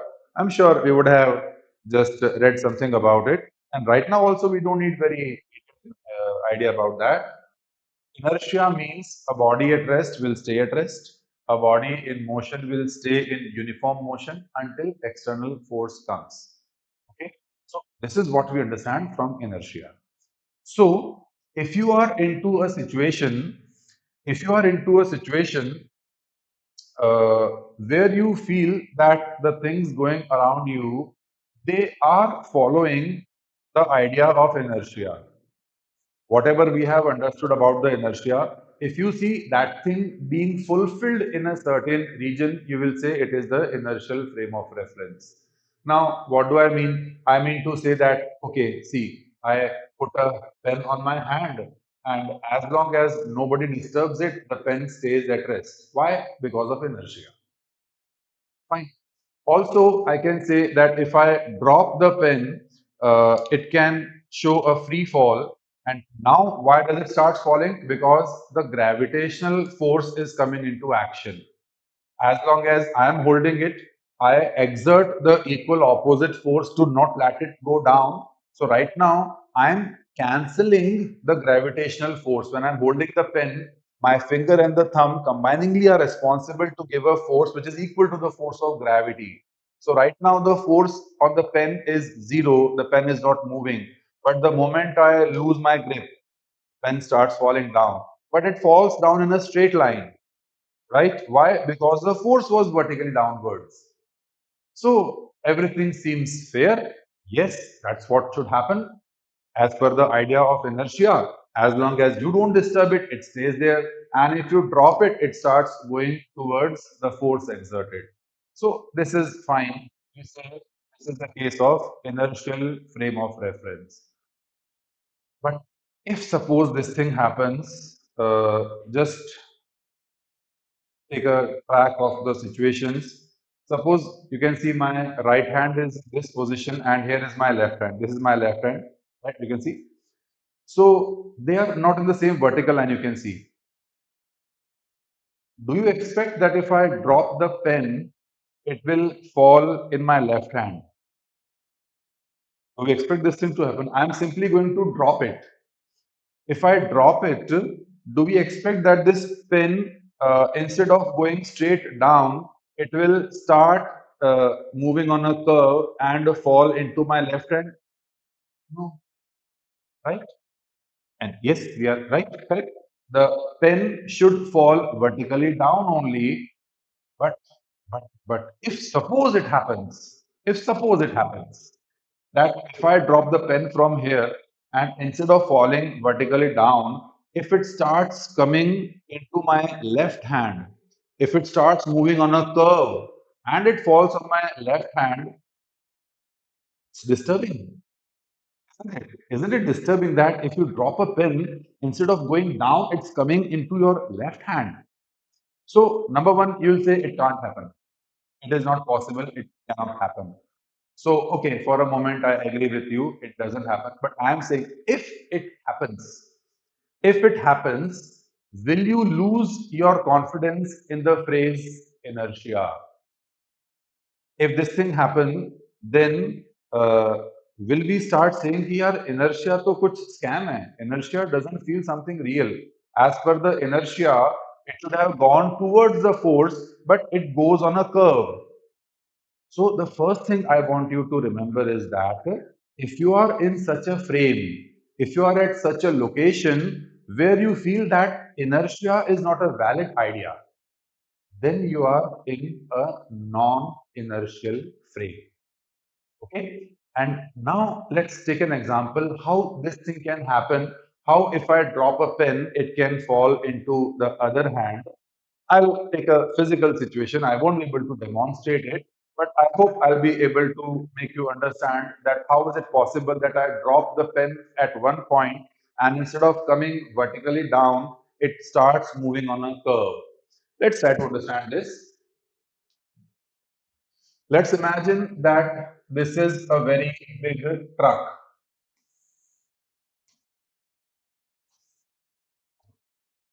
All right.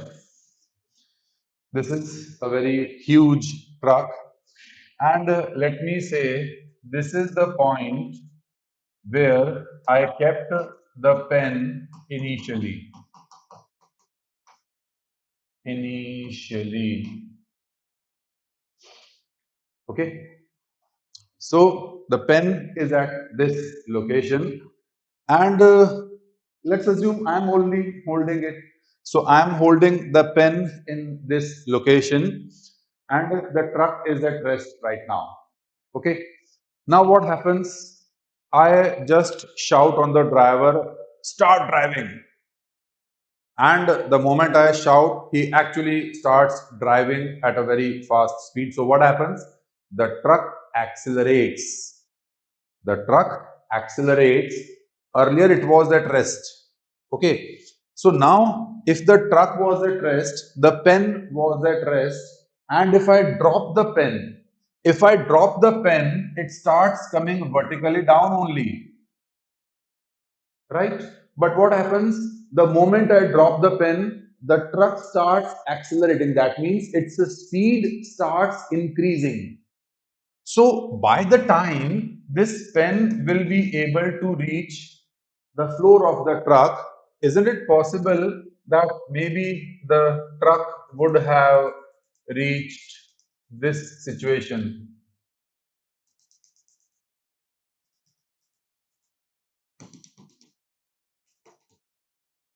I'll try to show that the truck has shifted by some distance as long as the pen was falling down.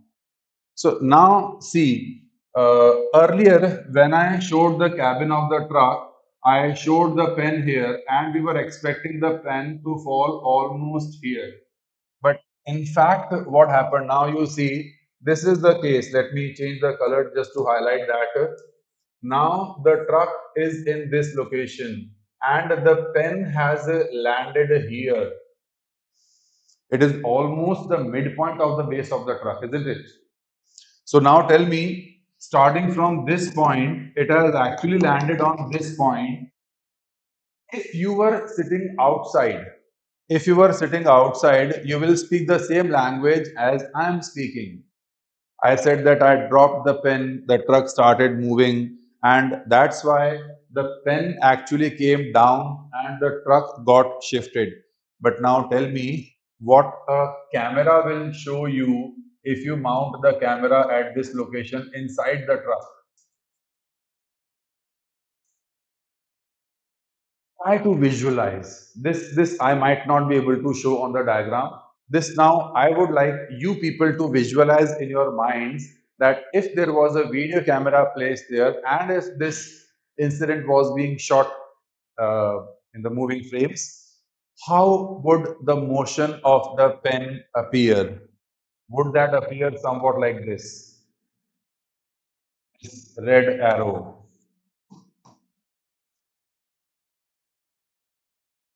Understood? So, if you see the footage of this camera, now suppose whatever story I said that there is a truck, there is a pen, the truck was at rest. Now I don't tell you any of this stuff. I simply show you the video recording of this camera which was mounted on the rear wall of the truck. So what this camera will show? This type of motion. So now tell me, if you look at this video footage, are you going to agree with the idea of inertia? Now, what's your opinion?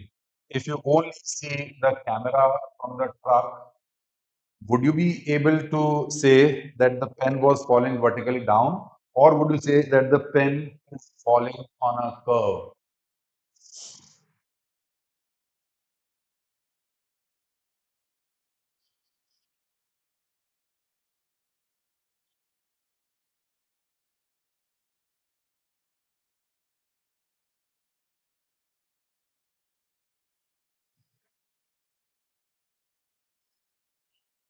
Just a moment.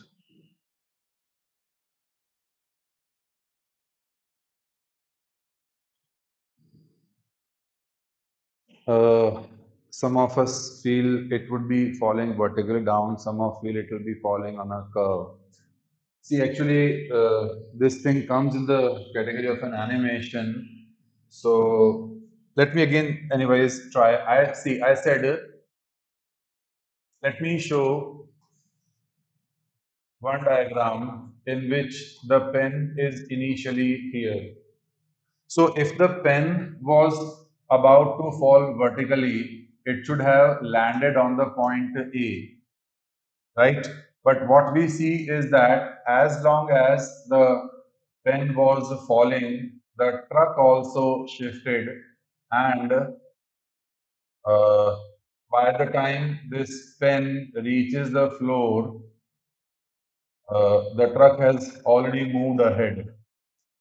So if you see that the pen did not land on A, in the beginning it was here, in the end it is here. So I am saying that if you look at the footage of this camera, see, then your observation would be somewhat like this, that as if the pen came on a path, something like this. This is what I'm saying, that the frame is non-inertial.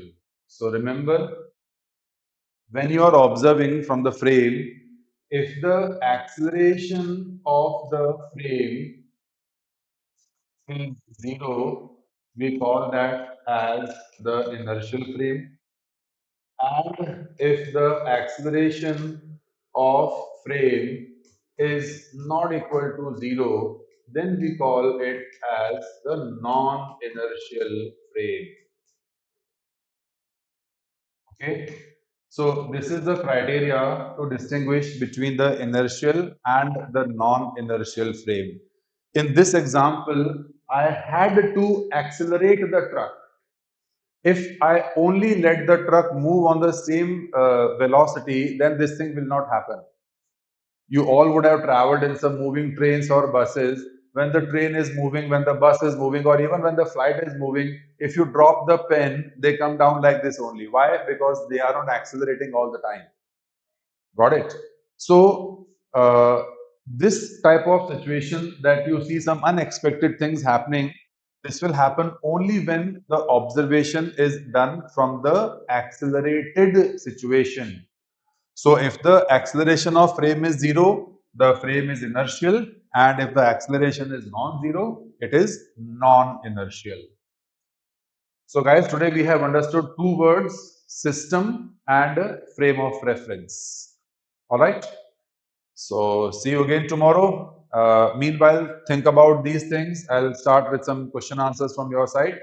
So any doubts, any queries are there, we'll first start with that and then continue ahead. All right. Take care. Bye-bye. Have a good day.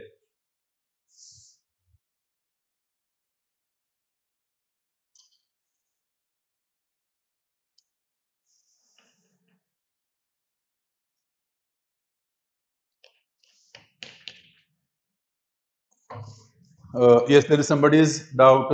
Isha. Yes, beta, these things will be repeated again. Don't worry. This is just a foundation thing. And when the regular classes will be there, everything will be started from the beginning only. All right. So don't miss. It's just that if you listen this time, so it can be a little more easy for you to understand later. That's all. Bye bye. Yeah, good morning everyone, and I am Dinesh Parmi, chemistry faculty. So we are going to learn about the parameters which we are using in the chemistry. Like these are the variables we are going to learn here. What are the variables or parameters we are having in chemistry?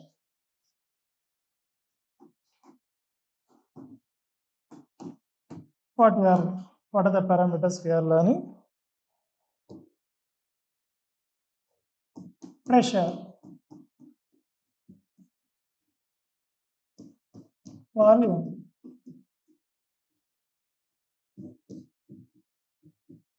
temperature, and actually we are having one of the variable is energy. But here we are going to learn about importance of energy also. What are the various units you are using for measuring energy? First, pressure. This pressure unit is a very important one. Pressure is a very important variable, not unit, variable. Okay. This pressure, we are going to learn about this pressure mainly in a chapter called as gaseous state. Actually, right now it is deleted in the mains, but it is there in the IP examination and also for the MSET examination, which is very important for and advanced examination. We know that pressure is a variable like we are using for mainly for gases. We know there are three states of matter. What are they? What are the three states of matter mainly you are having? Solids, liquids, and gases. Definitely, the effect of pressure is not negligible. It is appreciable only in the case of gases. Yeah, there are three states. Very good, Mr. I don't know what is the name. PJ. Very nice, right? So this is very important for us. So how we are measuring pressure? Anyone can speak. How we are measuring pressure, guys? What is the instrument you're using for measuring pressure? That is unit. Pascals is unit. I'm asking what is the unit? What is the instrument we are using? Barometer. Very good. Barometer and manometer. Actually, we are having now, like digitalized manometers also for measuring the pressure. And yeah, correct. Very good. Very good. We are using that for measuring the pressure. So we are using instrument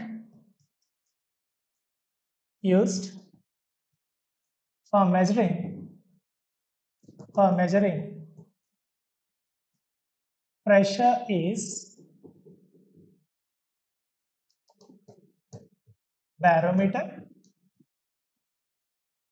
and manometer.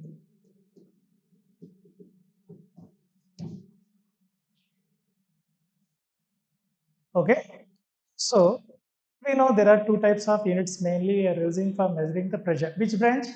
I'm you. Okay, Mr. RK. I am from SR Nagar. Okay, let's continue.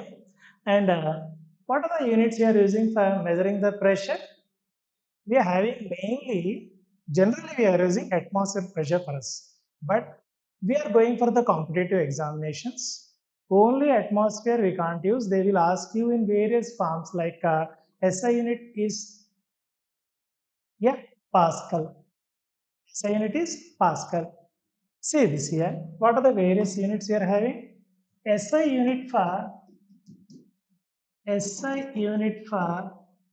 pressure. What is the SI unit for pressure? It is Pascal. Okay. And conversions are very important since we are going for the competitive examinations. That are also very important for us. Yeah, Mr. Varun. Yeah. Now, it is very important for us. We have to know about the conversions, how to understand about this. And we know that generally we call, like in schooling level also we learned that like whatever pressure we are living right now. My name is Dinesh Parmi, Mr. Dinesh Parmi. Okay. I don't know, Mr. Maybe he's on leave. Okay. Good morning. So now we have to know about the conversions also. Like why we call that as, what is the pressure we are living right now? We call that as atmospheric, 1 atmosphere. That is the pressure we are living right now. So how to do the conversions? How to do the conversions? 1 atmosphere is equal to 760 millimeters of Hg. What is this 760 millimeters of Hg? If you're taking a barometer, the level occupied by the mercury, at the sea level is 1 atmosphere. That is the pressure we are living right now. Okay, topic name is, these are the parameters which you are learning, which you are using in chemistry. That is the name of the topic. These are the variables. Actual variables are pressure, volume, temperature, and number of moles. But in this topic today, for 1 hour, we are going to learn about the pressure, volume, temperature, and energy. Okay. We are in chemical bonding. No, Mr. I don't know. Like I got a information that I have to take this topic. So accordingly, I'm following the instruction. I'll let you know if any change is there. Okay. Right, Mr. Dhanush? Right. So, okay. I'll ask about that and I'll let you know. Okay, fine. Now let's continue the topic. Okay. So I got the information regarding this that I have to go with this topic. So I'm doing this. Okay. I'll show you before slide. Before that, I will continue some part and I'll go back again. Okay. Now see this. 1 atmosphere is equal to 760 millimeters of Hg, or 1 atmosphere is equal to 76 centimeters of Hg. We know that we are having SI unit Pascal. We have to do the conversions also. 1 atmosphere is equal to 0.987 bar. 1 atmosphere is equal to 1.0325 into 10 power 5 pascals. 1 atmosphere. This is our SI unit, and one more unit we are having, that is CGS unit, dyne. Okay, what is it? 1.01325 bar is equal to 10 power 5 pascals.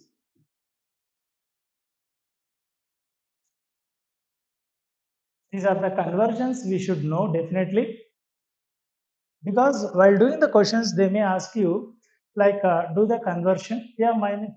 Okay, Mr. Good, nice. Bar. It is one of the unit for measuring the pressure, Mr. Generally, we are using atmosphere. SI unit is Pascal. These are the conversions we are doing right now. Just check once.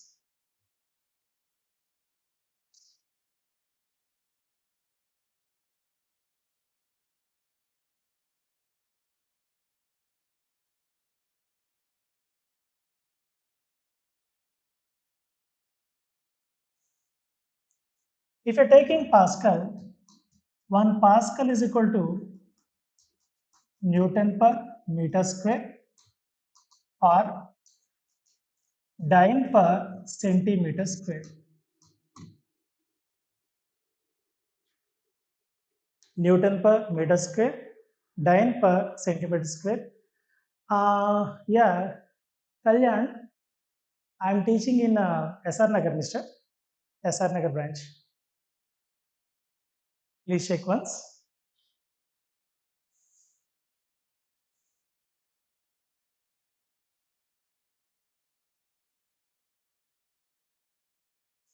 Okay. Before slide, check this.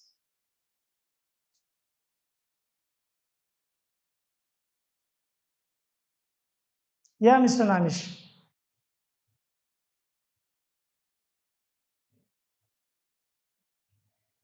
Dyne is a CGS unit. Same like Pascal, dyne is a CGS unit. SI unit is, I'll show you in the next slide.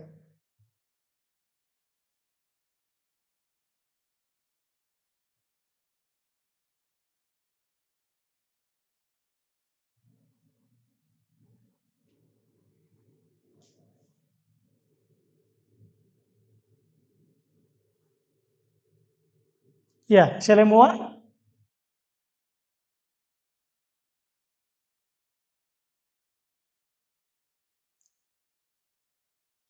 See this. Now you can see once.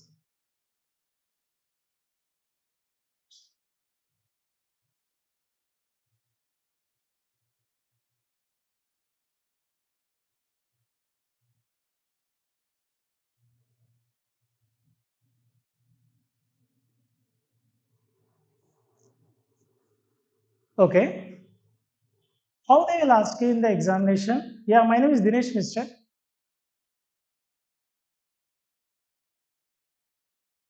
I am a chemistry faculty. Let's continue then. Can I take? Okay, it is actual value is 1.01325.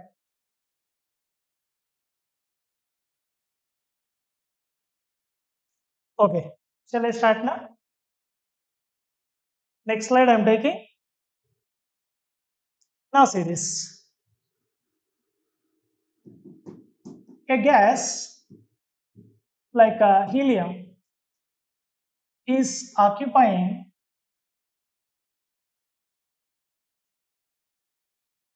volume. I'm giving you volume, no need to find, some 2 liters volume at 2 atmosphere pressure.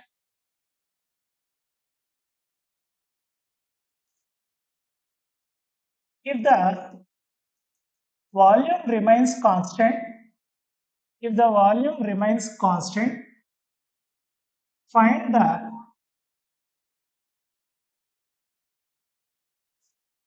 pressure. Okay, it will become wrong. We will take 1 liter only, or yeah, 2 liter only. Find the pressure in pascals. Okay, millimeters of Hg, centimeter of Hg. Come on, guys, how can you do it? We know that 1 atmosphere is equal to 760 millimeters of Hg. First, we will do this A part. How many millimeters how much atmospheres I gave you here? 2 atmospheres I gave you. Now take 2 atmospheres. 1 atmosphere is equal to 760 millimeters of Hg. Then 2 atmospheres is equal to how much? Okay, so x is equal to how much? 2 into 760. What is the answer? May I know the answer? Yeah, 1520. Very good. 1520. 1520 millimeters of Hg. Very nice. Very nice. Yes, very nice. Right. Same like that. Can you do the remaining part? It is in millimeters. I want you to find in centimeters. I want you to find in the pascals also. In centimeters, how much it will be? In centimeters, if you are finding how much it will be? Centimeters. 1 atmosphere is equal to 76 centimeters of mercury. If you are taking 2 atmospheres, it is how much? X is equal to 2 into 76. What is the answer? Very nice. 152 centimeters of mercury. Very good, very good. Let's do the next part in pascals. How much? In pascals. Find it. Into 10 to the power of 5. Yeah, once again I will explain. You see here in the question, I am asking you like to convert 2 atmospheres into pascals, mercury, millimeters of Hg and centimeters of Hg. Okay, see the given data. Okay, mister, I will explain again. I gave you 1 atmosphere is equal to 760 millimeters of Hg. Now 2 atmospheres is equal to how much? 2 atmospheres is equal to how much? Cross multiplication. Crisscross multiplication. Then you are going to get 1520 millimeters of Hg. Understood this one? That boy who asked me about again repeating. Yeah, yes, boy, nice.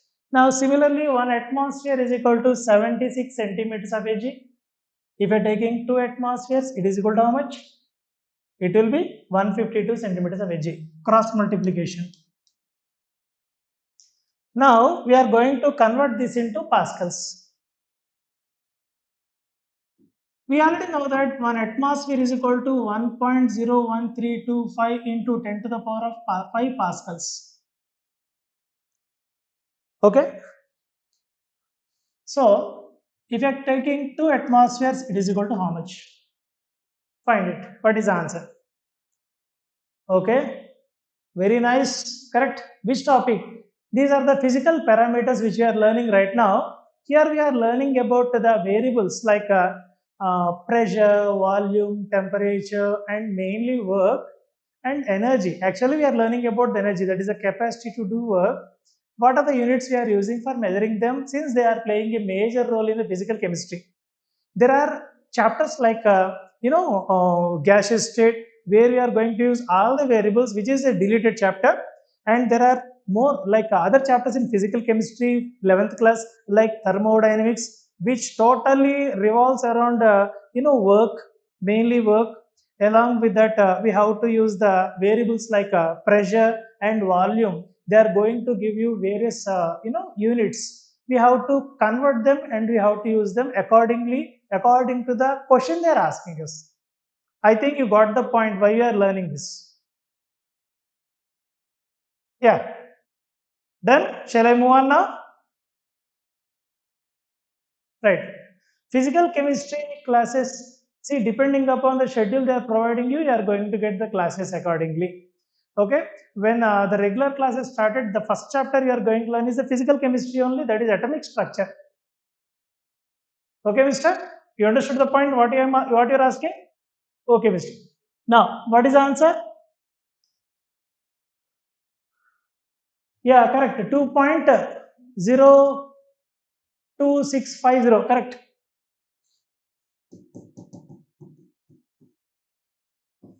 Into something into 10 to the power of 5 pascals. Question number 2.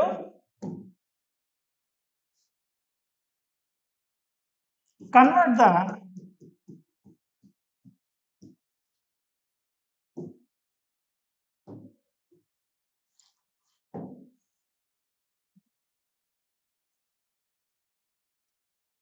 units from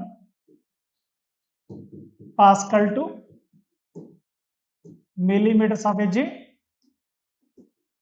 or mainly we'll start from atmosphere only, it will be easy for us. Millimeters of Hg. Also dynes to centimeter of Hg and millimeter of Hg. Dyne, this is a CGS unit. Okay. First we will do this. A, convert 0.5 atmospheres to centimeters and millimeters of mercury. Do it. Do it. 0.5 atmospheres.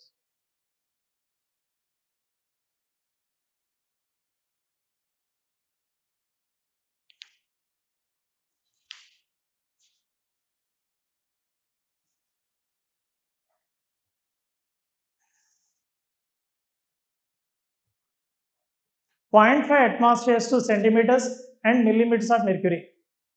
Okay, let's start now. We will take this as A. We know that 1 atmosphere is equal to how much? 76 centimeters. Then 0.5 atmospheres is x.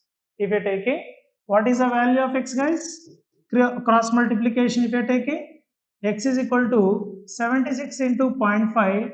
0.5 is nothing but 1 by 2. 1 by 2 value is equal to how much, Amma? 30.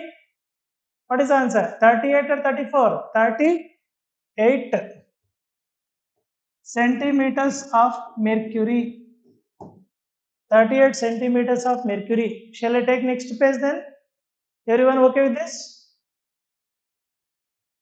Shall I move on?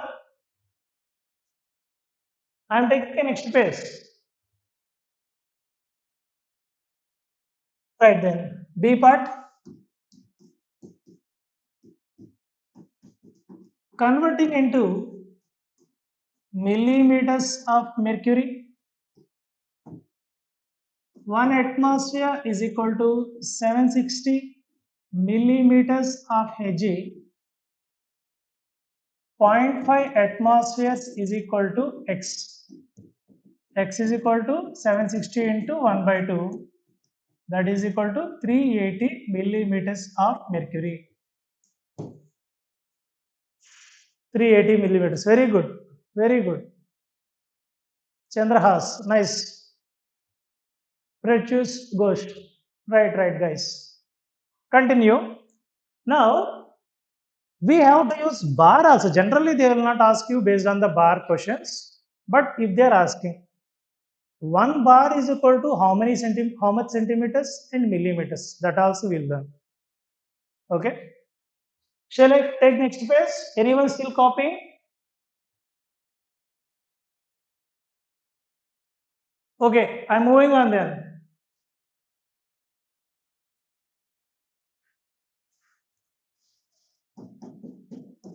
One bar is equal to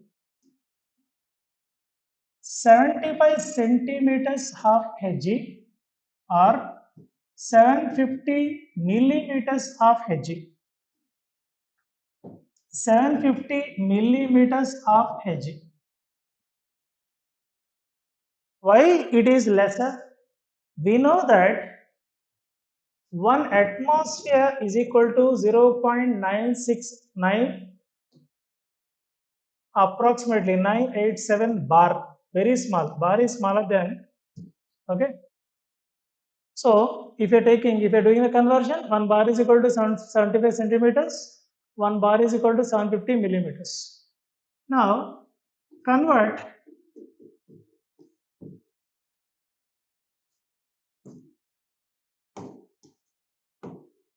3 atmospheres to bar to centimeters of Hg. Two conversions, two-step conversions. Do it. Two-step conversions. There are 2 steps here. Do it. Start.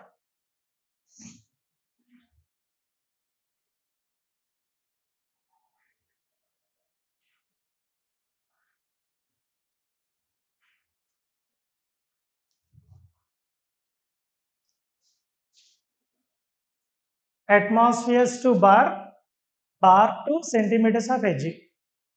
Okay. 1 atmosphere, we know that A part, 1 atmosphere is equal to 0.987 bar. 3 atmospheres is equal to X. What is X value? Anyone found the value? Tell me the answer. Anyone found the value?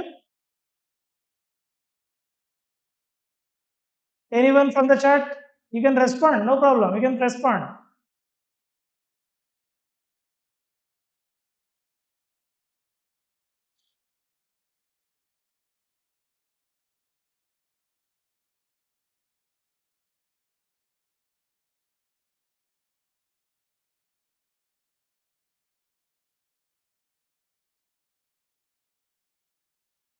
Okay.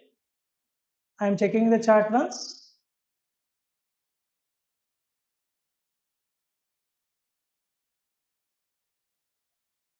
Right. Right. Now see here. First part, X is equal to cross multiplication 3 into 0.987 bar. It is equal to how much value, guys? In atmospheres, how much?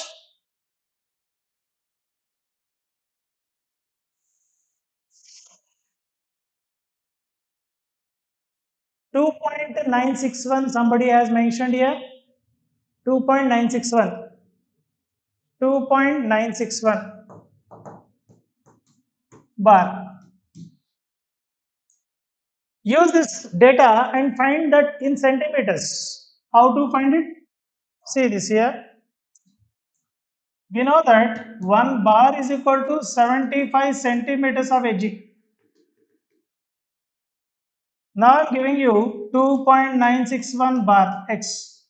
X is equal to cross multiplication 2.961 into 75. What is the answer? If you solve this, somebody solved already?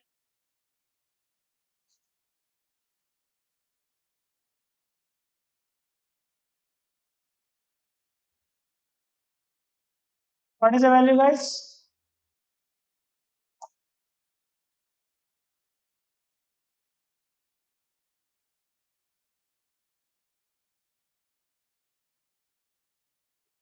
Okay.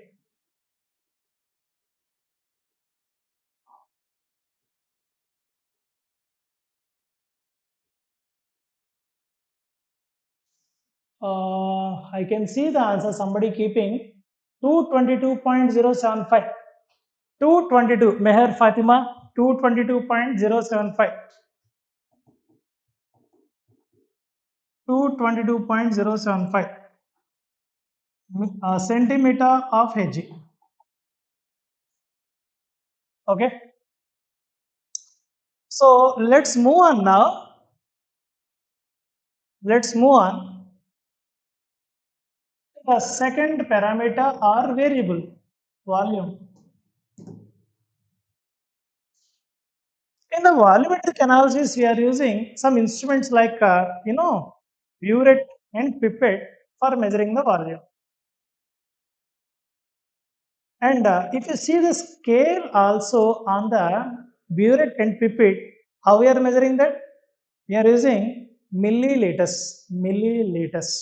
Along with that, in chemistry laboratory, we are using, beakers, which are having a particular volume. They are not totally accurate, but they can be almost near to that value.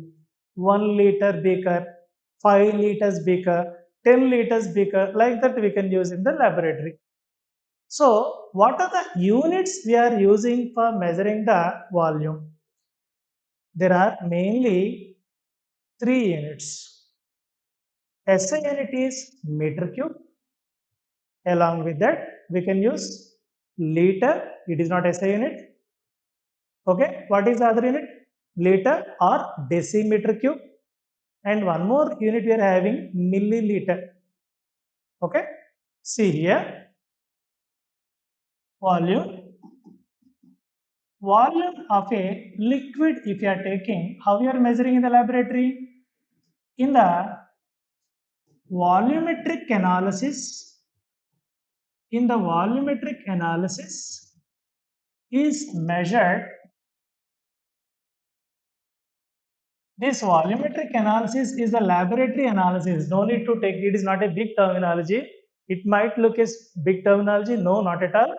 These practicals you are going to perform in your intermediate first year and second year. They are there for you in the curriculum.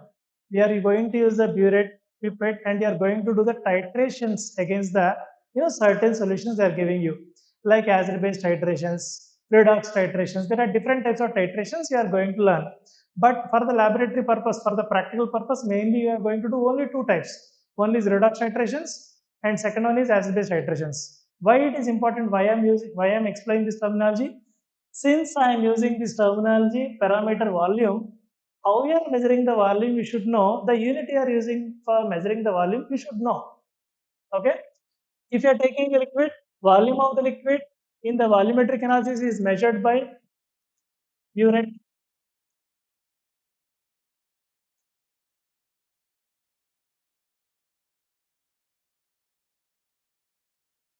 Burette,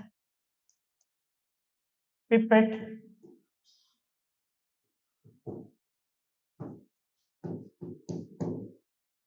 okay, beaker.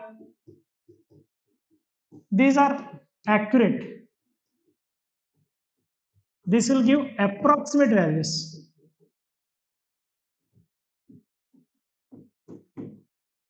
These for liquids.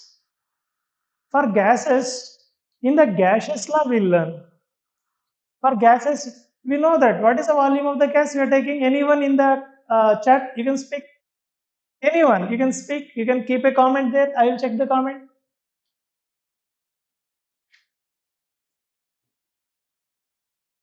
What is the volume of the gas?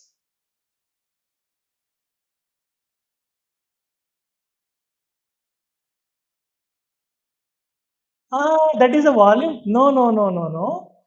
You are saying 22.4 liters is the volume occupied by 1 mole of a gas at STP.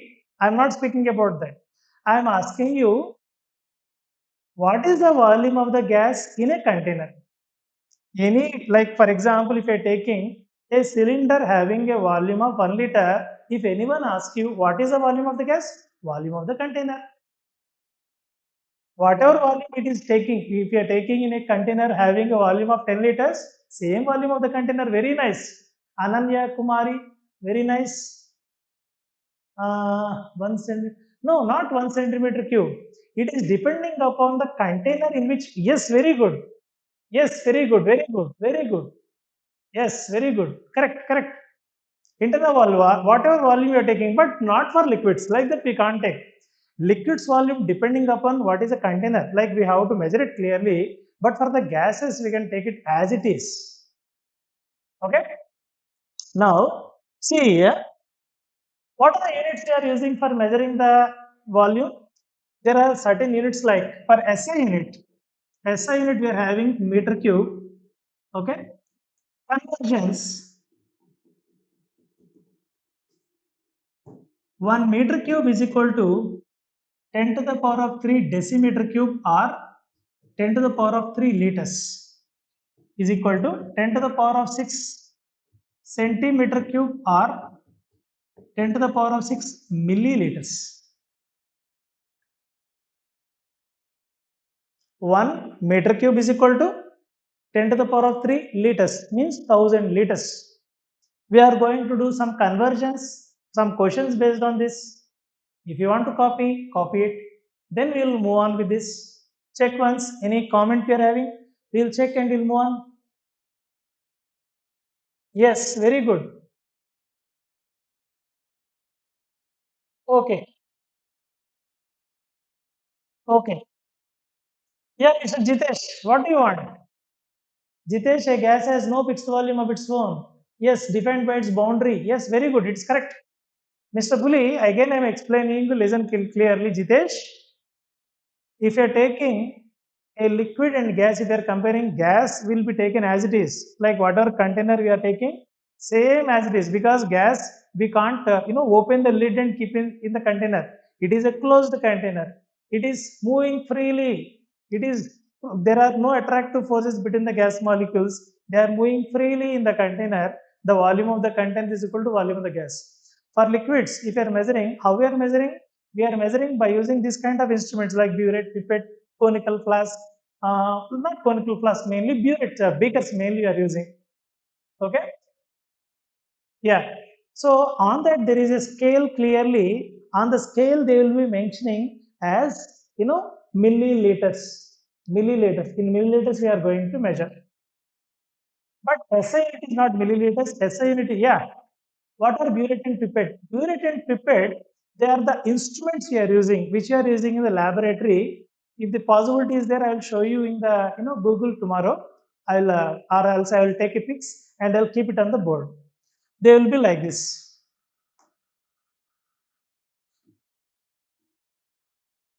Burette. It is connected to a stand like this. It is a glass apparatus. It is having a scale.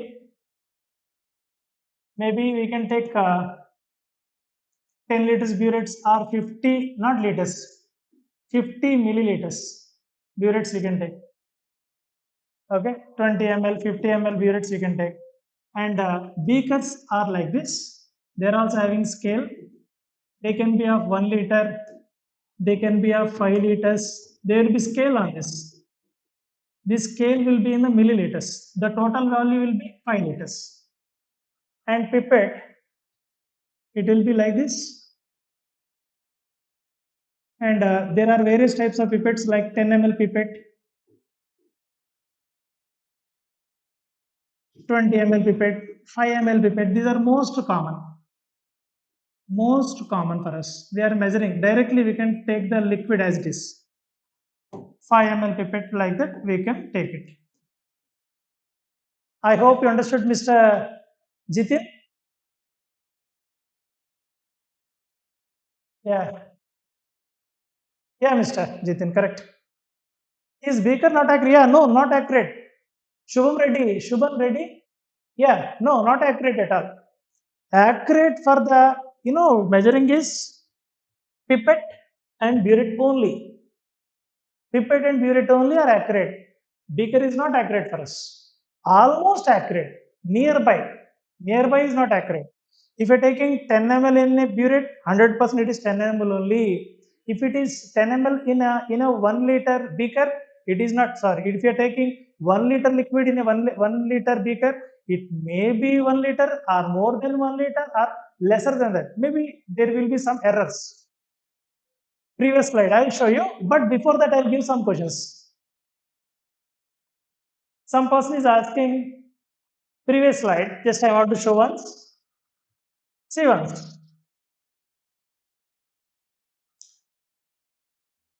Shubhan Reddy, why it is like that? Yeah, they are designed the instrumentations in such a way. If you take a burette, 100% whatever you are taking, that will be delivered. But there is a manual error in the case of beaker. There is a chance of missing certain volume, 1 ml volume, not 1 ml, actually 0.05 ml volume, like that if it is missing. Why did you write 10 to the power of 3? Yeah, I'll tell you. 1 meter cube beaker converting into liters, it is 10 to the power of 3 liters. 10 to the power of means 1000 liters. 1000 liters or decimeter cube. Are the specialized using any other materials? Decimeter and meter are same. Decimeter and meter are not same. Deci means 1/10th of the meter. Sir, your voice is breaking. I will ask once. Sir, my voice is breaking. Please check once.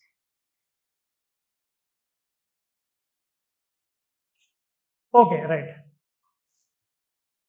I think you copied this part. Can I move on? Right. Okay. Now let's take this. Right. Convert 5 meter cube into liters, then into milliliters or centimeter cube. Both are same. Centimeter cube or milliliters are one and the same. Come on. Convert this.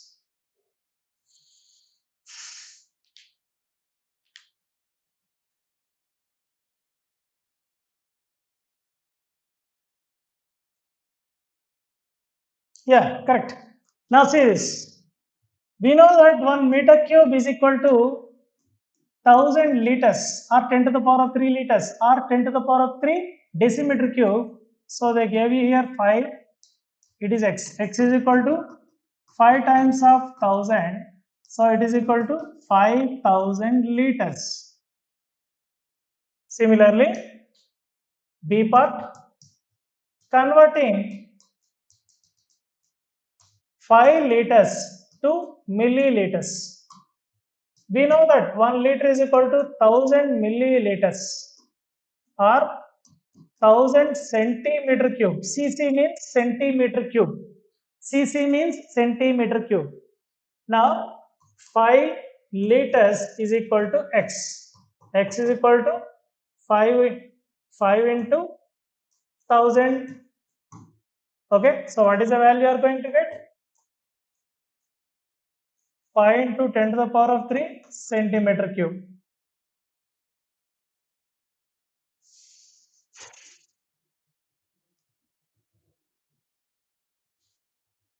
It is 5000 liters, no? 5, sorry, here I made a mistake. 5 into 10 to the power of 3 into 10 to the power of 3. So 10 to the power of 6. Correct. Somebody gave correct value. Dhanush, very good, very good. Centimeter cube. Cube. Cc means cube. Centimeter cube. Not square. Very nice. Very nice. Very nice. Correct. Nice. Almost all of you got the correct answer. Now what I am going to do? I am going to give you in the cc. You are going to convert that into meter cube. Let's start that. Right. Convert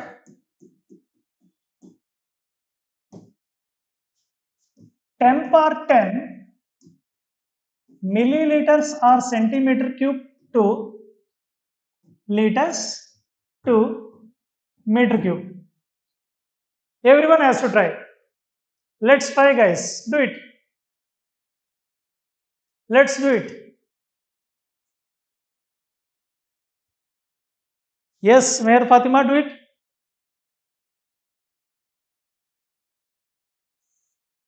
Which branch? I am from SR Nagar.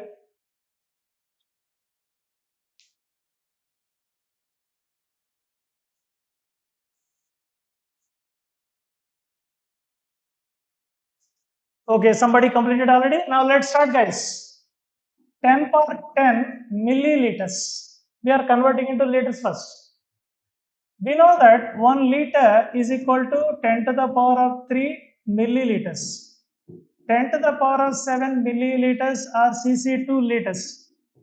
10 to the power of 7 crisscross 10 to the power of 7 into 1 by 10 to the power of 3. So what is the value? 10 to the power of 4 liters. 10 to the power of 4 liters. It is the first one. Very nice. 10 to the power of, I gave 10 to the power of 10. No, I changed it here. Sorry. 10 to the power of 10. Yeah, it's my mistake. 10 to the power of 10. 10 to the power of 7 liters. B part. 1 meter cube is equal to 10 to the power of 3 liters. 10 to the power of 7 liters is equal to x. X is equal to 10 to the power of 7 into 1 divided by 10 to the power of 3. What is the value you are going to get? 10 to the power of 4 meter cube. How many of you got the answer? Very good. Very good. Naman Singh, very nice. Very good. Fatima, very nice. Nice, guys. Good.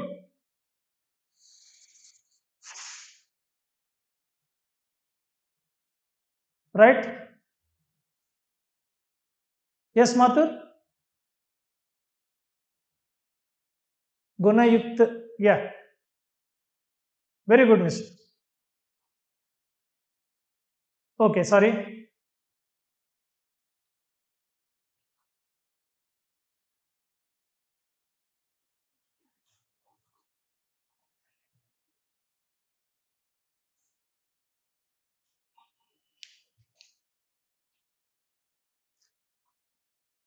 Okay. We'll move on to the next one.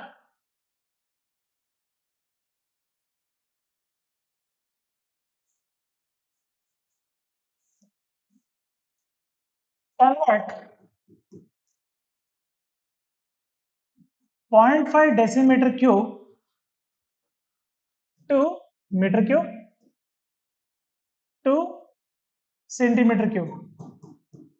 Come on.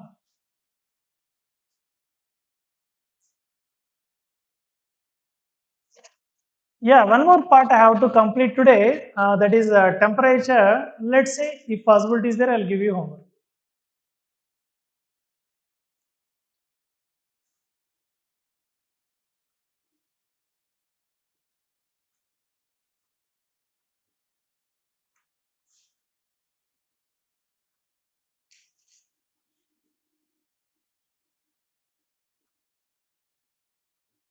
Yes, Naman Singh.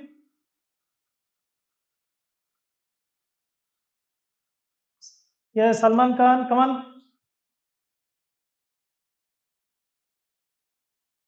Chandra's got the answer. Right. Now see here.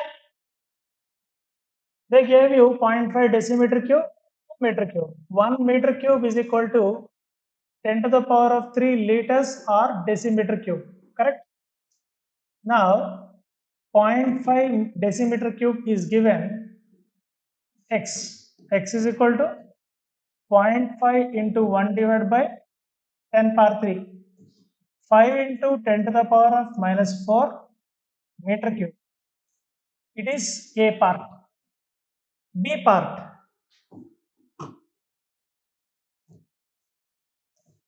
1 liter is equal to 10 to the power of 3 centimeter cube or milliliters. How much volume they gave you? 0.5 decimeter cube. Liter or decimeter cube, one and the same.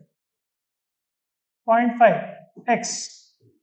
X is equal to 0.5 into 10 to the power of 3. So what is the answer? 5 into 10 to the power of 2 milliliters or centimeter cube. How many of you got the answer? Very good. It is really confusing. Nothing to get confused here. I'll show you once again. I will show you once again. Yeah, Mr. Akshara ji. I will show you once again. It is really confusing, Akshara. Right, I will explain again. See, whatever middle part is there, that is our standard for us. See, we are converting meter cube to liters to what is that, milliliters. In the given question, I gave you liters. Two way we can move on. How can we move on? See here, we know this. It is a standard for us. 1 liter to 1 meter cube to liters. How much? 10 to the power of 3 liters or decimeter cube. How much I gave you here? 0.5. I have taken same value. Now we are doing the conversion. How? Cross multiplication. This will come in the denominator. X value you are finding. Then we are going to find the meter cube. Once you get the meter cube value, then what you are going to find? In cc or milliliters. We know 1 liter is equal to 10 to the power of 3 cc or 1000 milliliters. They gave you already liters. How much? 0.5 decimeter cube or liter, one and the same. Cross multiplication. 0.5 into 10 to the power of 3 by 1. What is the value? 5 into 10 to the power of 2. I think Ashrita, somebody asked me. Ashrita, what is her name? Sharon Tej. Sharon Tej, okay now? Sharon Tej, Akshara Ji. Okay, I will give one more question. Then complete it now, everyone. Convert liters to liter or decimeter cube, one and the same, to meter cube and milliliter.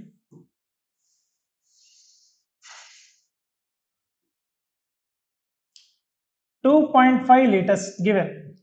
Come on, guys, complete it. 2.5 liters.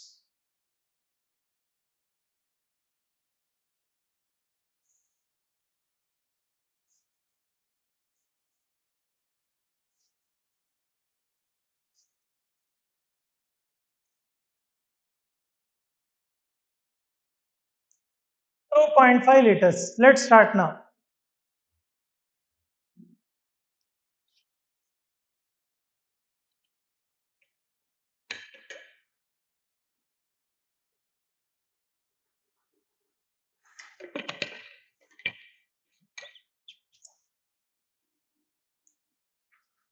See this first part.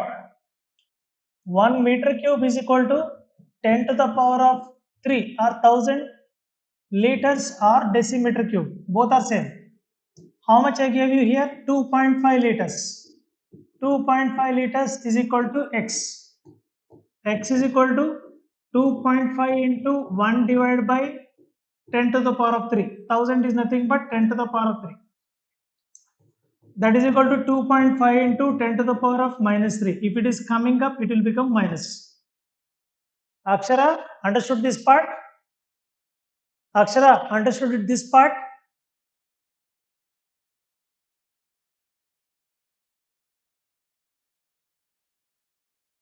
Meher, right, done.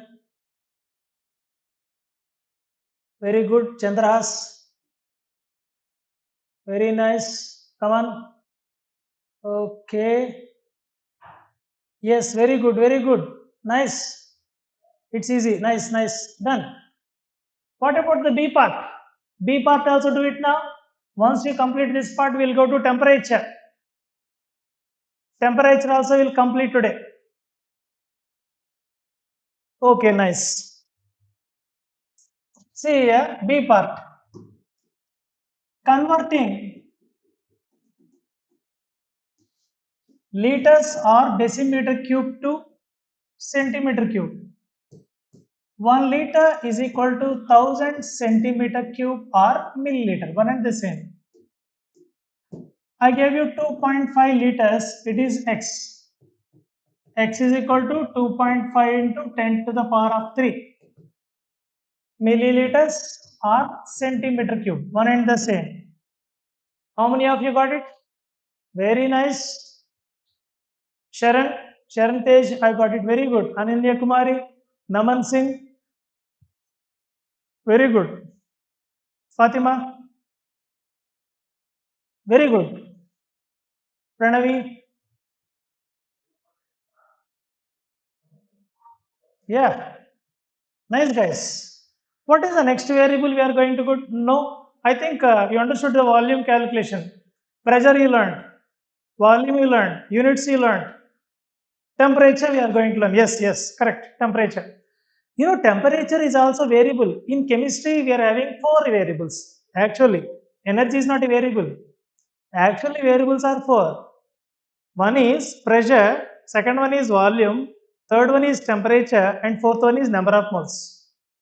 Yes, each variable plays a major role in in maximum parts of the physical chemistry, not in organic chemistry, not in inorganic chemistry. Mainly wherever numerical part is involved, maximum we are going to use these variables. 100% sure.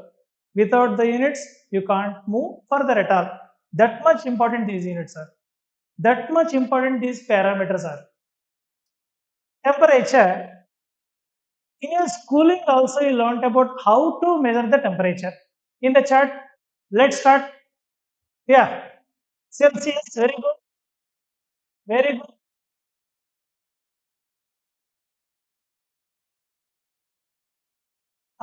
Some person is asking me from when we have to move, attend. Yeah, Fahrenheit, very good. Celsius, Kelvin, very good, very good, very good, nice. Fahrenheit, right,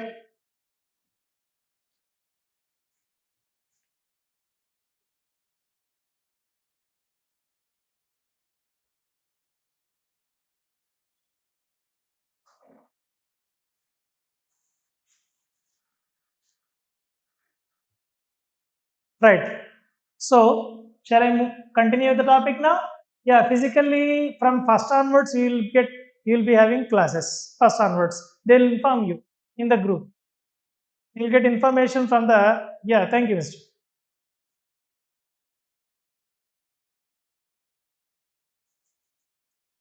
Temperature.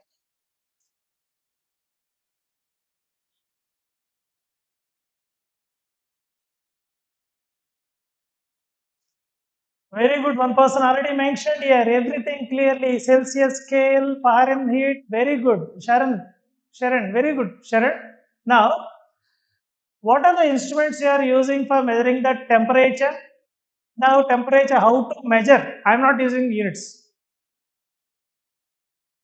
Thermometer, very good. Thermometer you are using. We are having different types of thermometer. Earlier we used to use the mercury thermometer. Right now also available. Digital thermometer, infrared thermometers.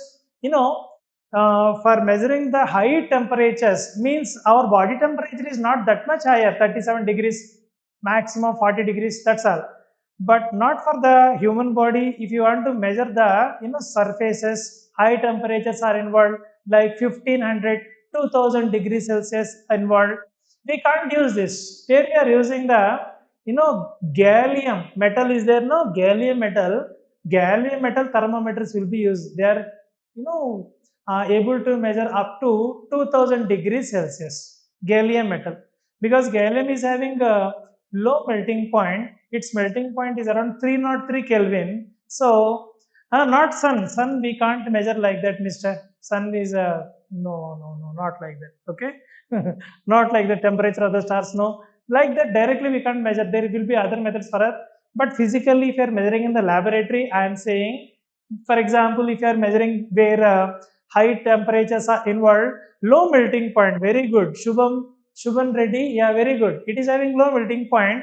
It will be converting into liquid at 303 Kelvin. So directly we can take that liquid and we can use it for measuring the high temperatures where high temperatures are involved, around 2000 degrees Celsius. Its boiling point is 2000 degrees Celsius. So that's why we're using it. Very good. Temperature can be measured using thermometer.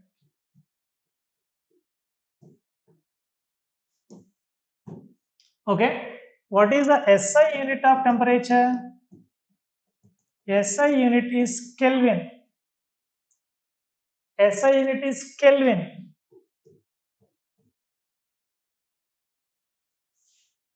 Some people will have doubt. Okay, last 5 minutes are remaining. No problem. We will have like a little bit discussion. Then we'll continue the same topic tomorrow also. Okay. Continue the same topic tomorrow also. Just we'll have discussion for last 5 minutes. You know one thing. I will ask. I will ask you. You know kg, kilogram. Anyone? Yes, very good. Ananya Kumari.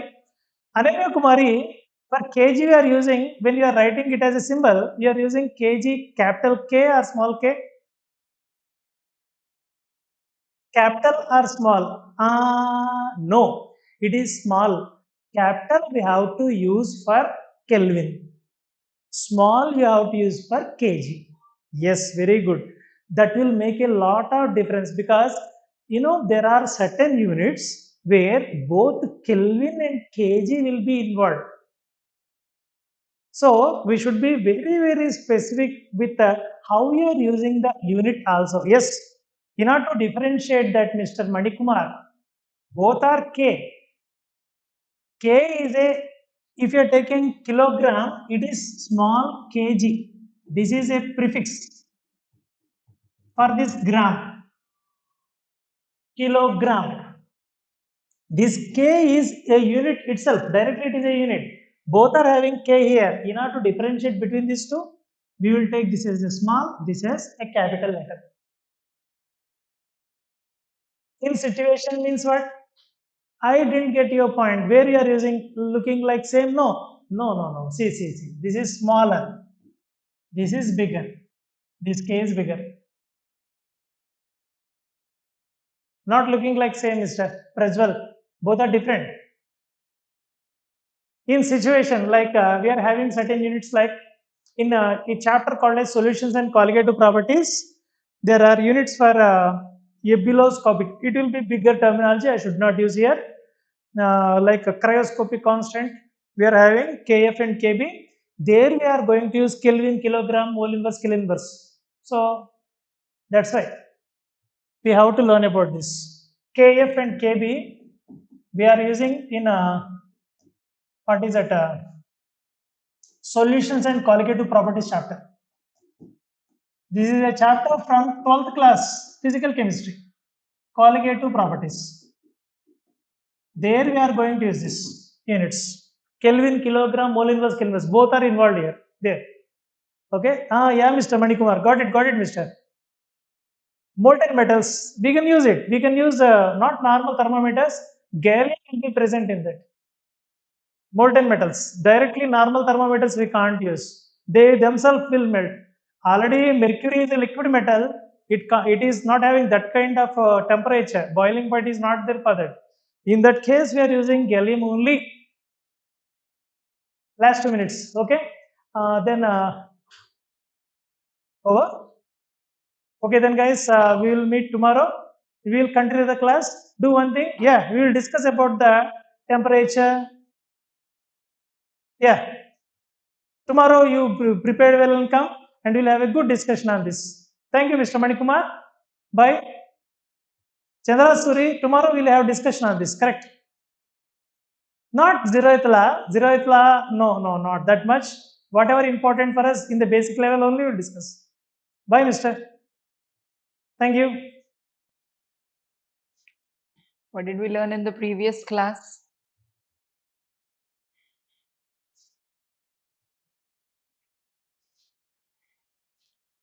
Yes, mitochondria.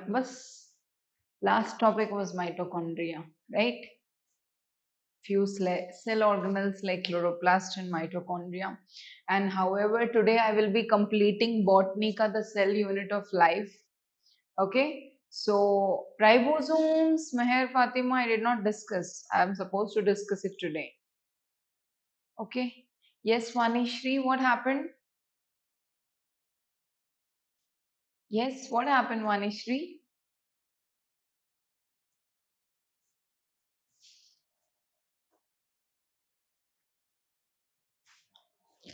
Okay, we are supposed to discuss the cell organelles. However, I will be completing the remaining cell organelles today so that we can go with the zoology part. Okay, so this week we'll be going with animal tissues. So I will be completing animal tissues today. Okay, so today we are supposed to discuss certain cell organelles like ribosomes. Okay, we are supposed to discuss about the endomembranous system as well. Okay, we will be discussing about the endomembranous system. Fine, let's get into the class. So today first cell organelle that we are going to learn is nothing but ribosomes. It is nothing but ribosomes.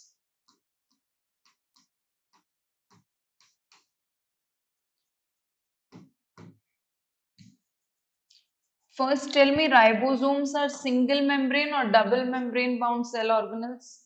Ribosomes. Single ki double membrane bound cell organelles. Very good. Non-membrane bound cell organelles. So ribosomes are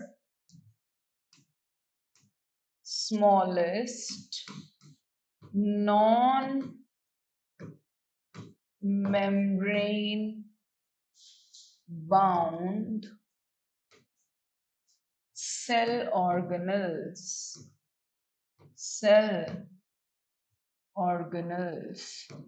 Okay, these are also called as organelles within cell organelles. Organelles within cell organelles. Why are they called as organelles within organelles? Because they are present in chloroplast, mitochondria. They are present inside certain other cell organelles.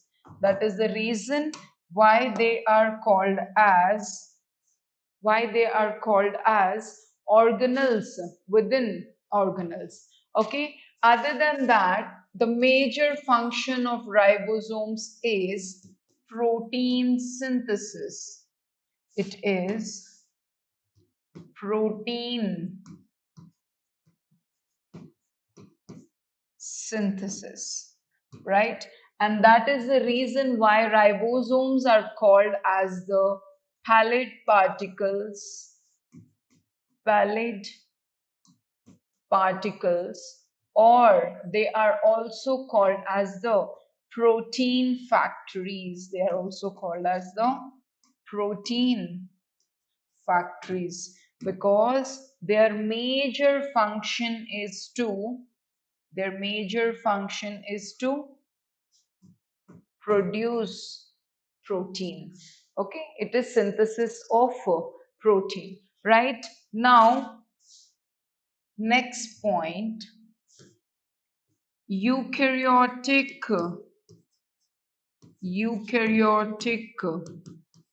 ribosome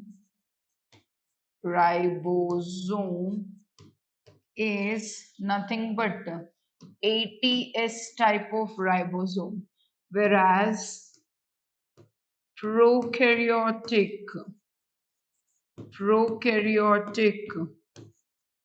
ribosome is nothing but 70S type of ribosome.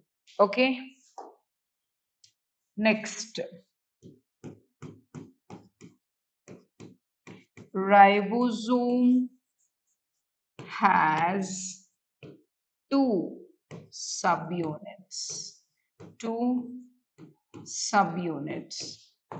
produced only during, or it is not produced, we can write it is associated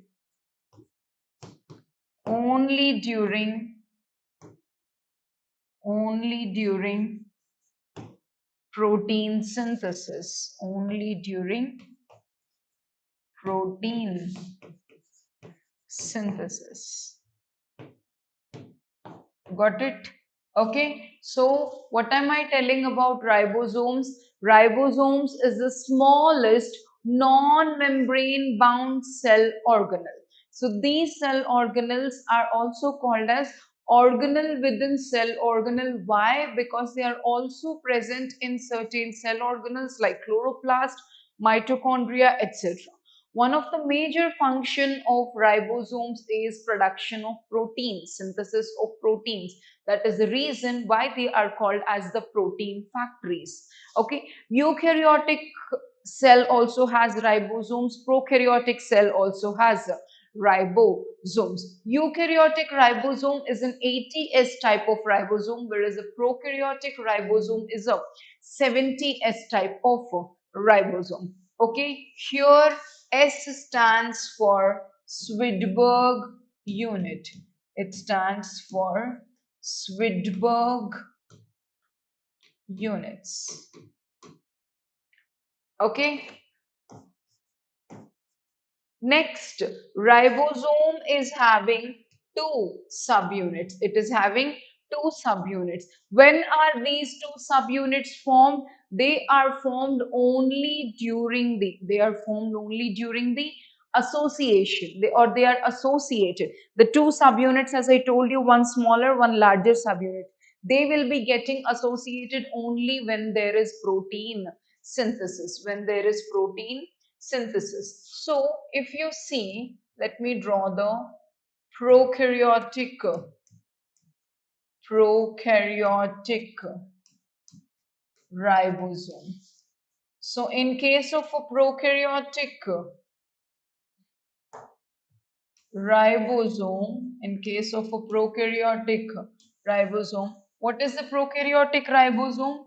It is a 70S type of ribosome. It is a 70S type of ribosome, which will be having one small unit, and it will also be having one large unit, one small unit and one large unit, out of which the smaller unit and the larger unit, it can be given as 50S and 30S. 50S and 30S. This is larger subunit. This is larger subunit, whereas this is smaller subunit.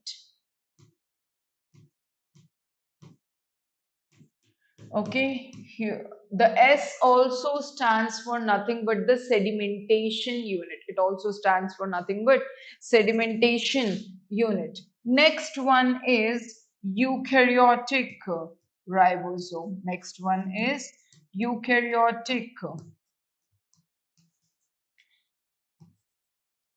ribosome. Okay, tell me, what is the eukaryotic ribosome? What is the sedimentation unit? Very good. It is 80S type of ribosome, which is also having two units. The two units may, this is the small unit, this is the large unit. Small unit is 40S type of ribosome, whereas large unit is 60S type of subunit. Okay, so this is the again smaller subunit,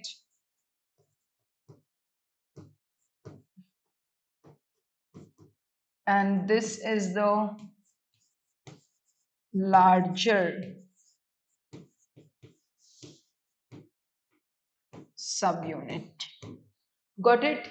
Okay, so this is how exactly prokaryotic and eukaryotic ribosome look like. I will tell you a simple concept actually. Okay, how is exactly the protein synthesized? How is exactly the protein synthesized? You should be knowing about the central dogma. If I write over here, it's fine, right? Central dogma. Okay, what is exactly central dogma? You are supposed to remember, we are having the genetic material DNA. right? DNA, if it is again formed into DNA, if it is again formed into DNA, the process is called as replication. It is called as replication. Okay, this is process is what is called as replication.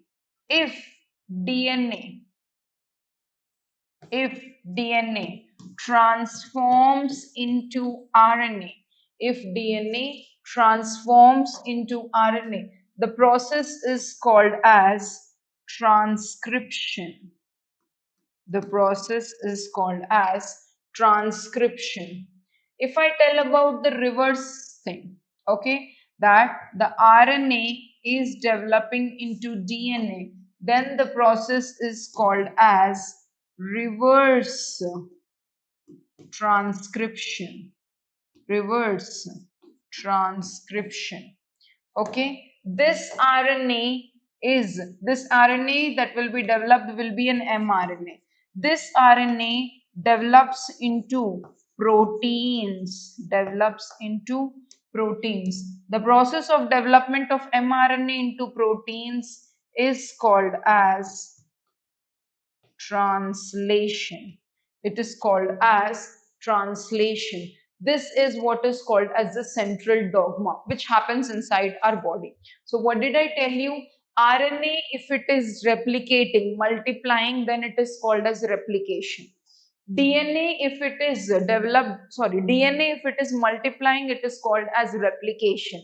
Okay, DNA say another DNA is formed, that will be called as a replication process. From DNA, if an mRNA is formed, that will be called as a transcription. What will be called as transcription? This is when again formed into DNA. If suppose the reverse mechanism occurs, then it is called as reverse transcription. mRNA, if it is developing proteins, then that is what is called as translation. In the chapter of molecular basis of inheritance, you will be learning about detailed explanation of these terms: replication, transcription, translation. All these words you will be learning about them in detail. Matlab, how exactly is the process taking place? How exactly are from the DNA, the mRNA is formed, how the transcription occurs, and how from the mRNA the proteins are formed. So how does the translation process occurs? This is what is called as the central dogma. RNA full form is ribonucleic acid. You will be learning about the structures of DNA and RNA, that molecular structure. I'm not talking about the double stranded structure. I'm talking about the molecular structure. So RNA is deoxyribonucleic acid. DNA is deoxyribonucleic acid. RNA is ribonucleic acid. Both of them are genetic materials. They could be single stranded, they could be double stranded, they could be straight line like a linear chain, or they could be circular as well. Is it clear? Is it clear? Yes or no? About ribosomes, it is clear. Okay. So this was about ribosomes. Next, we move to endomembranous system. Okay, next we move to endomembranous system. Got it? Now, what exactly is endomembranous system? Some cell organelles in our body, are associated with each other. Their functions are very associated or interlinked with each other. Such cell organelles together form a endomembranous system, which is also called as the GERL. GERL system. Okay.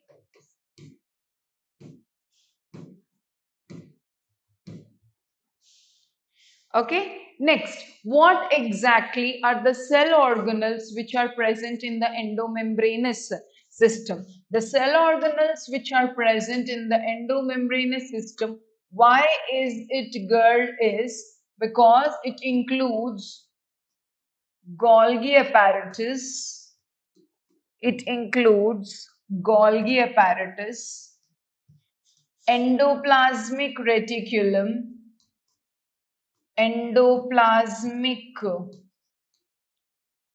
reticulum.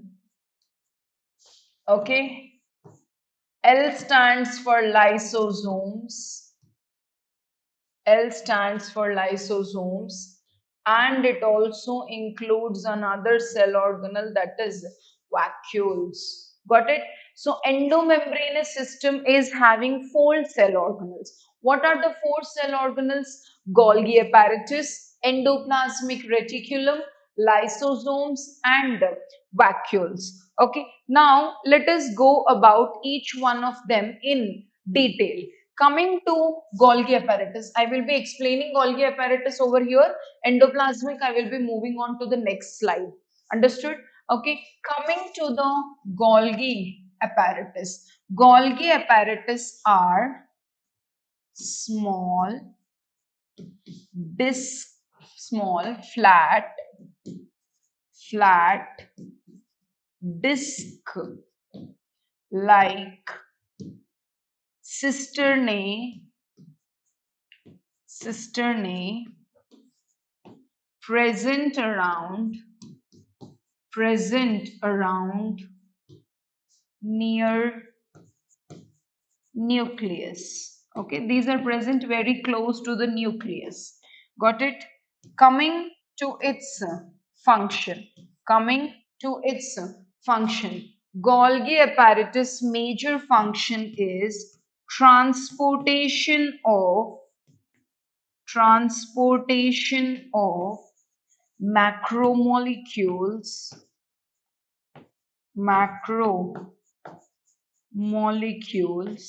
and lipid synthesis and lipid synthesis.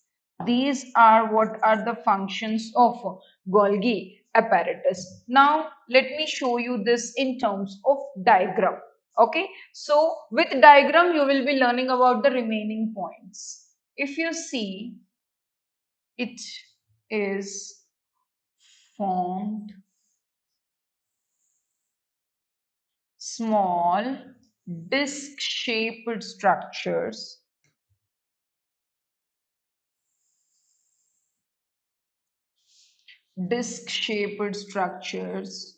which are present around the nucleus in the cytoplasm. In the cytoplasm.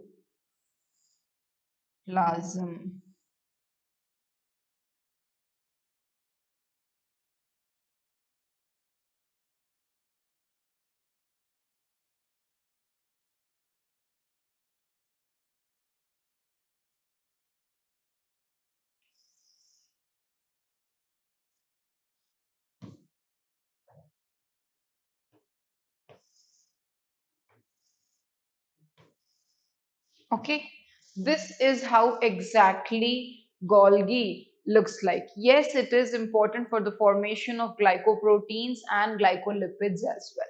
Understood? I will be writing that. Okay, now if you see, let me take yellow, no, orange. Yeah. So this is how exactly the Golgi apparatus looks like, which is having two faces. Okay, this is called as the cis phase. This is called as the cis phase, and this region is what is called as the trans phase. Okay, it is having disc-like cisternae. Okay, which has hollow structures which are called as lumen. Okay, and this is the macromolecule which is entering. This is a macro molecule which is entering. Okay, it will be transported all through it, and this results in the formation of vesicles. This results in the formation of vesicles. Okay, so cis phase is nothing but the convex, it is nothing but the convex shaped side. Okay, it is nothing but the convex shaped size. Trans phase is nothing but the concave shaped side, concave shaped side. Okay, cisternae are nothing but the disc-like structures, flat disc-like structures. Lumen is nothing but the hollow space. Lumen is nothing but the hollow space. Okay. It also helps in the production of, it also helps, okay, I will write it over here. Production of glycoproteins, and glycolipids. It helps in the production of glycoproteins and glycolipids. Okay, one more thing, the most important one which I want to tell you is Golgi apparatus is nothing but the director of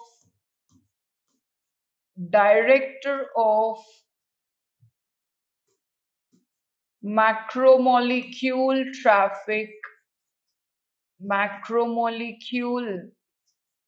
traffic inside the cell. Now, in the cell, whatever are the macromolecules, they don't know where are they supposed to go. When they don't know where are they supposed to go, they are supposed to be directed by a particular organelle. Okay, that particular organelle is nothing but Golgi apparatus. It is nothing but Golgi apparatus. Is it clear, Nana? Is the information about Golgi apparatus clear?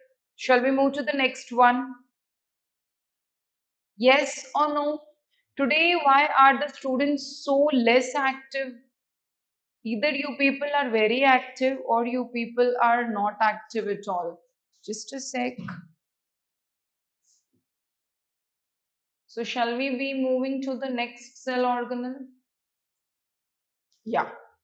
Okay. This was about the Golgi apparatus. Now I move to the second cell organelle, that is nothing but endoplasmic reticulum. Single membrane, double membrane?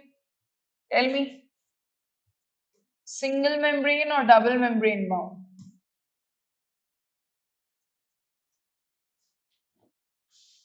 They are the, what is the confusion? Some are saying single membrane, some are saying double membrane. Recall it. Recall it from the previous one. By the time I draw the diagram, you people recall it.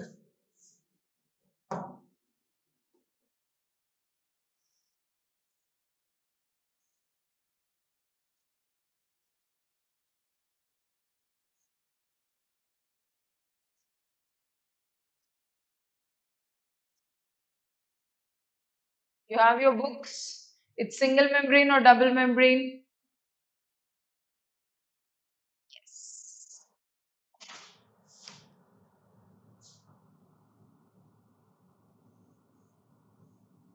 The most beautiful organelle, cell organelle it is, actually.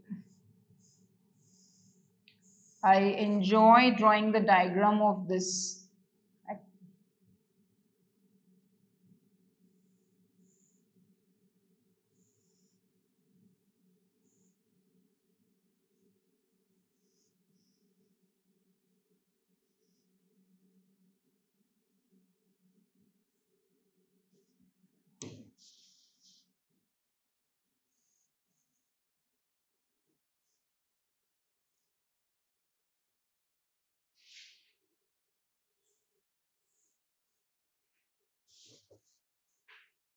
Yeah.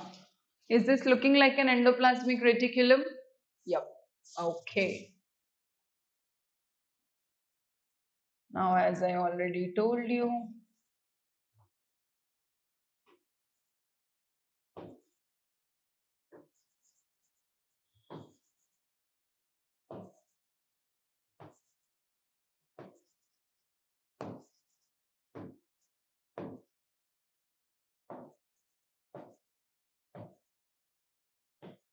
endoplasmic reticulum is a cell organelle of the endomembranous system, which is usually associated with the nucleus, It is a single membrane bound tubular cell organelles around the nuclear membrane.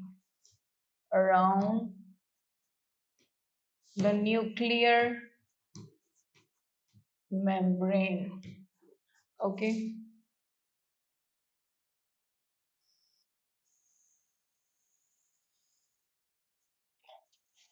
So if you see the labelings, this is the nucleus. The space is called as the nucleolus. This is the genetic material.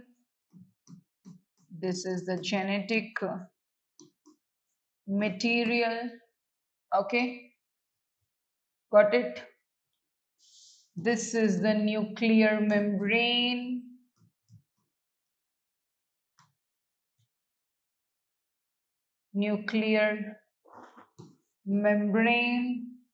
Around this nuclear membrane, we are having endoplasmic reticulum.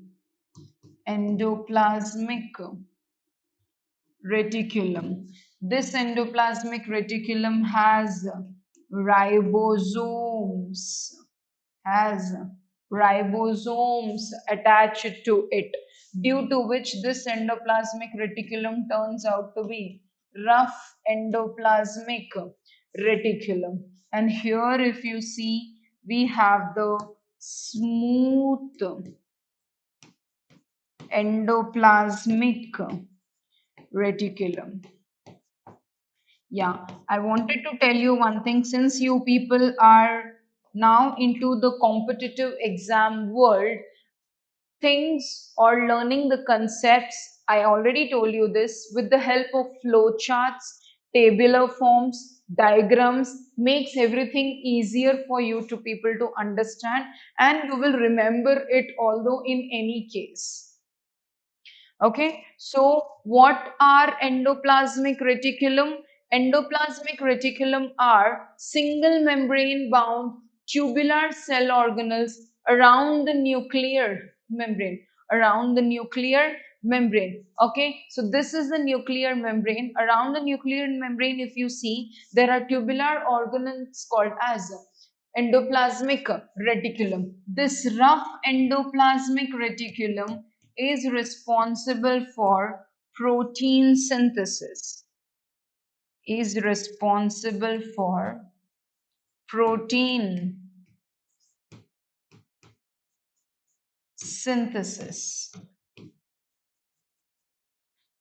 Right?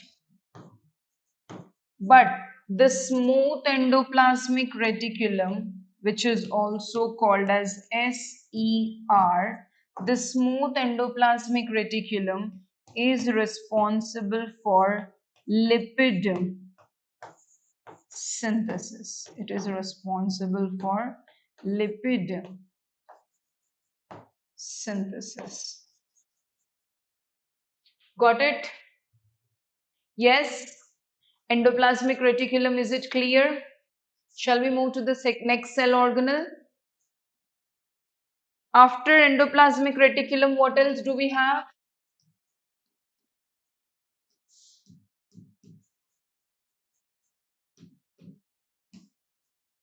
Lysosomes. What is the membrane? Single membrane, double membrane. What is the membrane? Single, double, no membrane. We have a very interesting name for them, and that name is suicidal bags of cell. I mentioned this earlier.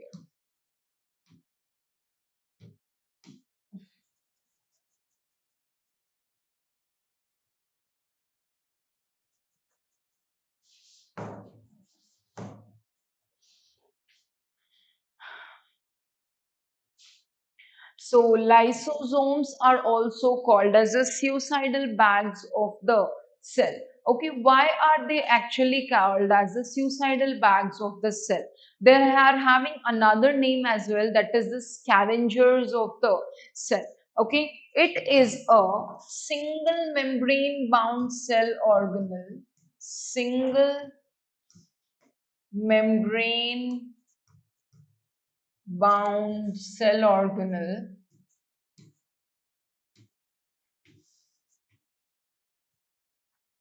which help in which help in digesting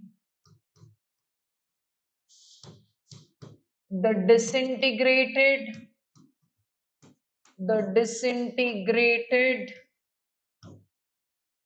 or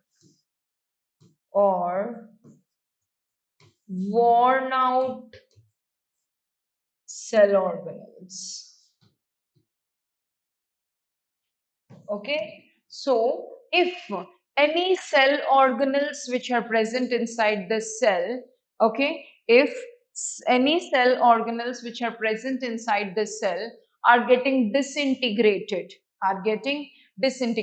those worn out cell organelles are being engulfed by the lysosome, and it helps in it what does it do? It is shrinking the entire cell itself, so it helps in killing of the cell itself.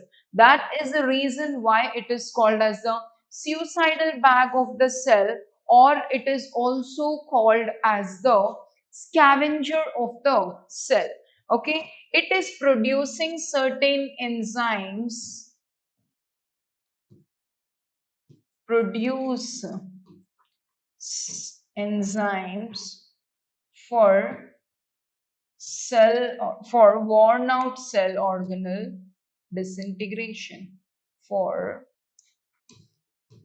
worn out cell organelle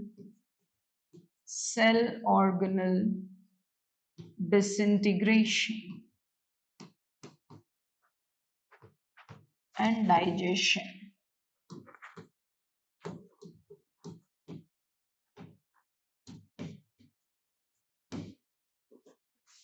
Got it? Ma'am, can a cell have both smooth endoplasmic and rough endoplasmic reticulum, or only one? It can have both. Okay, it can have both. Some of them are associated with ribosomes, so rough. Some of them are not associated, so they become the smooth ones. Is it clear? Okay, so it is producing certain enzymes. Let me draw the diagram of it.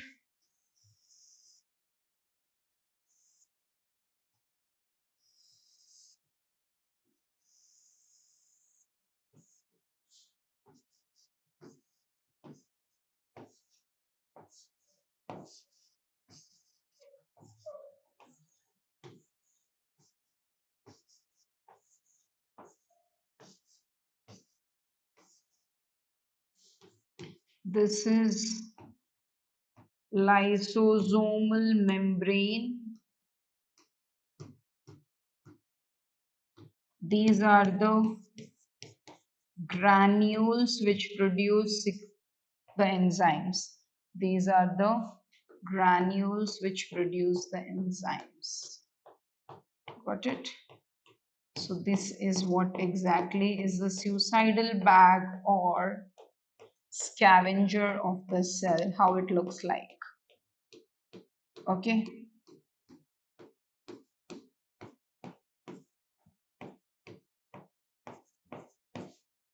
Got it?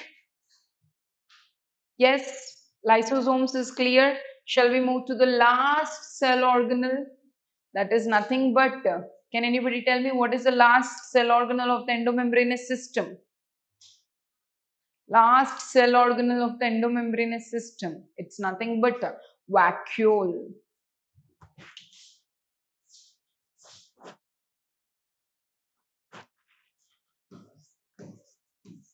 Vacuole. Okay. Vacuole is the fluid filled cell sap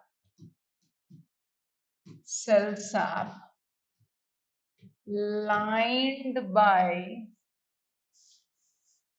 membrane called as tonoplast.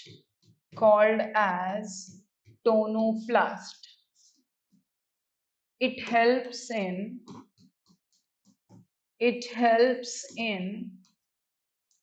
storage of food, water,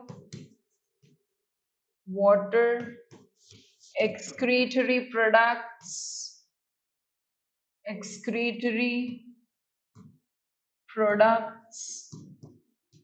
etc. Right? Okay, it is helpful for storage of food, water, excretory products, etc. How does it look like? It is a very simple diagram. This is nothing, as I told you, it's nothing but a fluid filled space which is having one membrane, that membrane is called as tonoplast, and storage of cell sap. Okay, this is the sap which is present inside the vacuole. In case of plant cell, okay, right, you already know, in case of a plant cell has a very large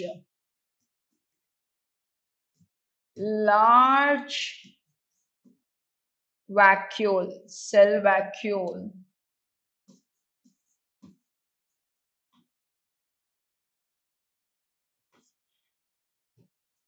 which store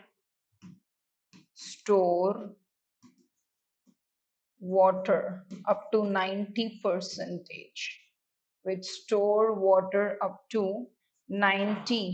percentage, okay. Next, there are two types of vacuoles that you should be knowing. One is contractile vacuole and the other one is food vacuole. Okay, two types. What are the two types? One is contractile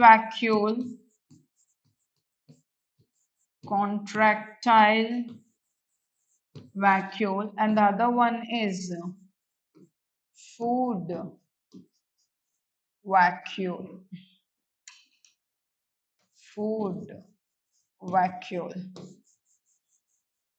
Okay, contractile vacuole is present in, can anybody tell me where is contractile vacuole present? In, very good, algae.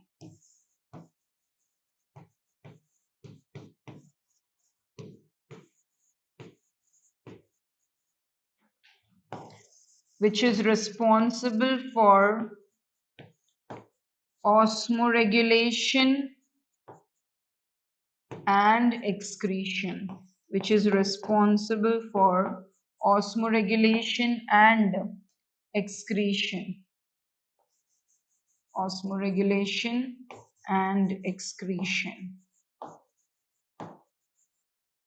Okay, whereas coming to food vacuole, it is present in protist,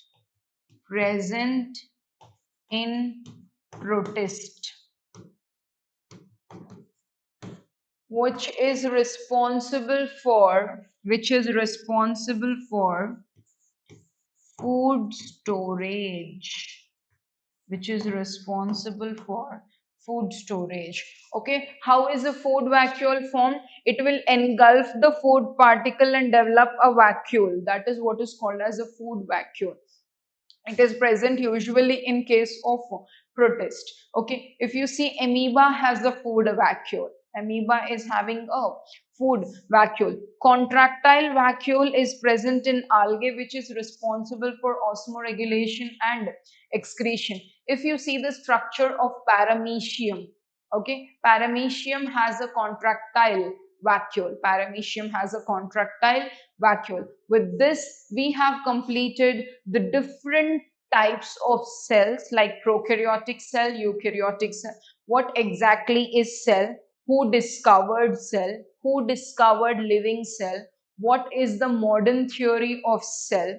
Okay, then coming to the cell organelles. First, it is covered by cell wall. Internally, it is having cell membrane. Inside, there is a fluid matrix called as cytoplasm, which is having several cell organelles, In these cell organelles, we learned about mitochondria, we learned about plastids, we learned about the next one, that was chloroplast, right? Plastid, chloroplast, mitochondria, and then the ribosomes. Then we also learnt about the endomembranous system, which includes 4 cell organelles. These 4 cell organelles are nothing but Golgi apparatus, endoplasmic reticulum, lysosomes, and vacuole. Are all the cell organelles clear for you people? Yes or no? Are all these cell organelles clear? Are you people having any doubts regarding the cell organelles? No? Okay. Pratyush, you are from which branch? May I know?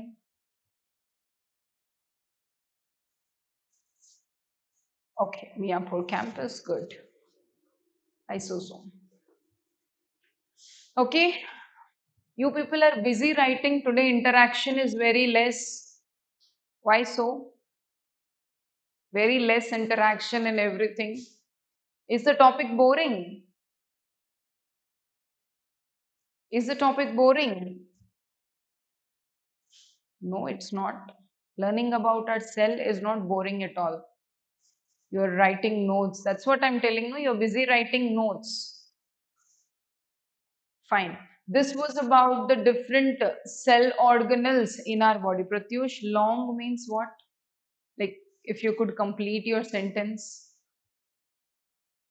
Long notes, nothing, Nana, just 6 pages of notes. 1 hour of class, could it not even be 6 pages? 6 pages also not, 6 slides, which will be approximately only 2 pages of your book. Okay.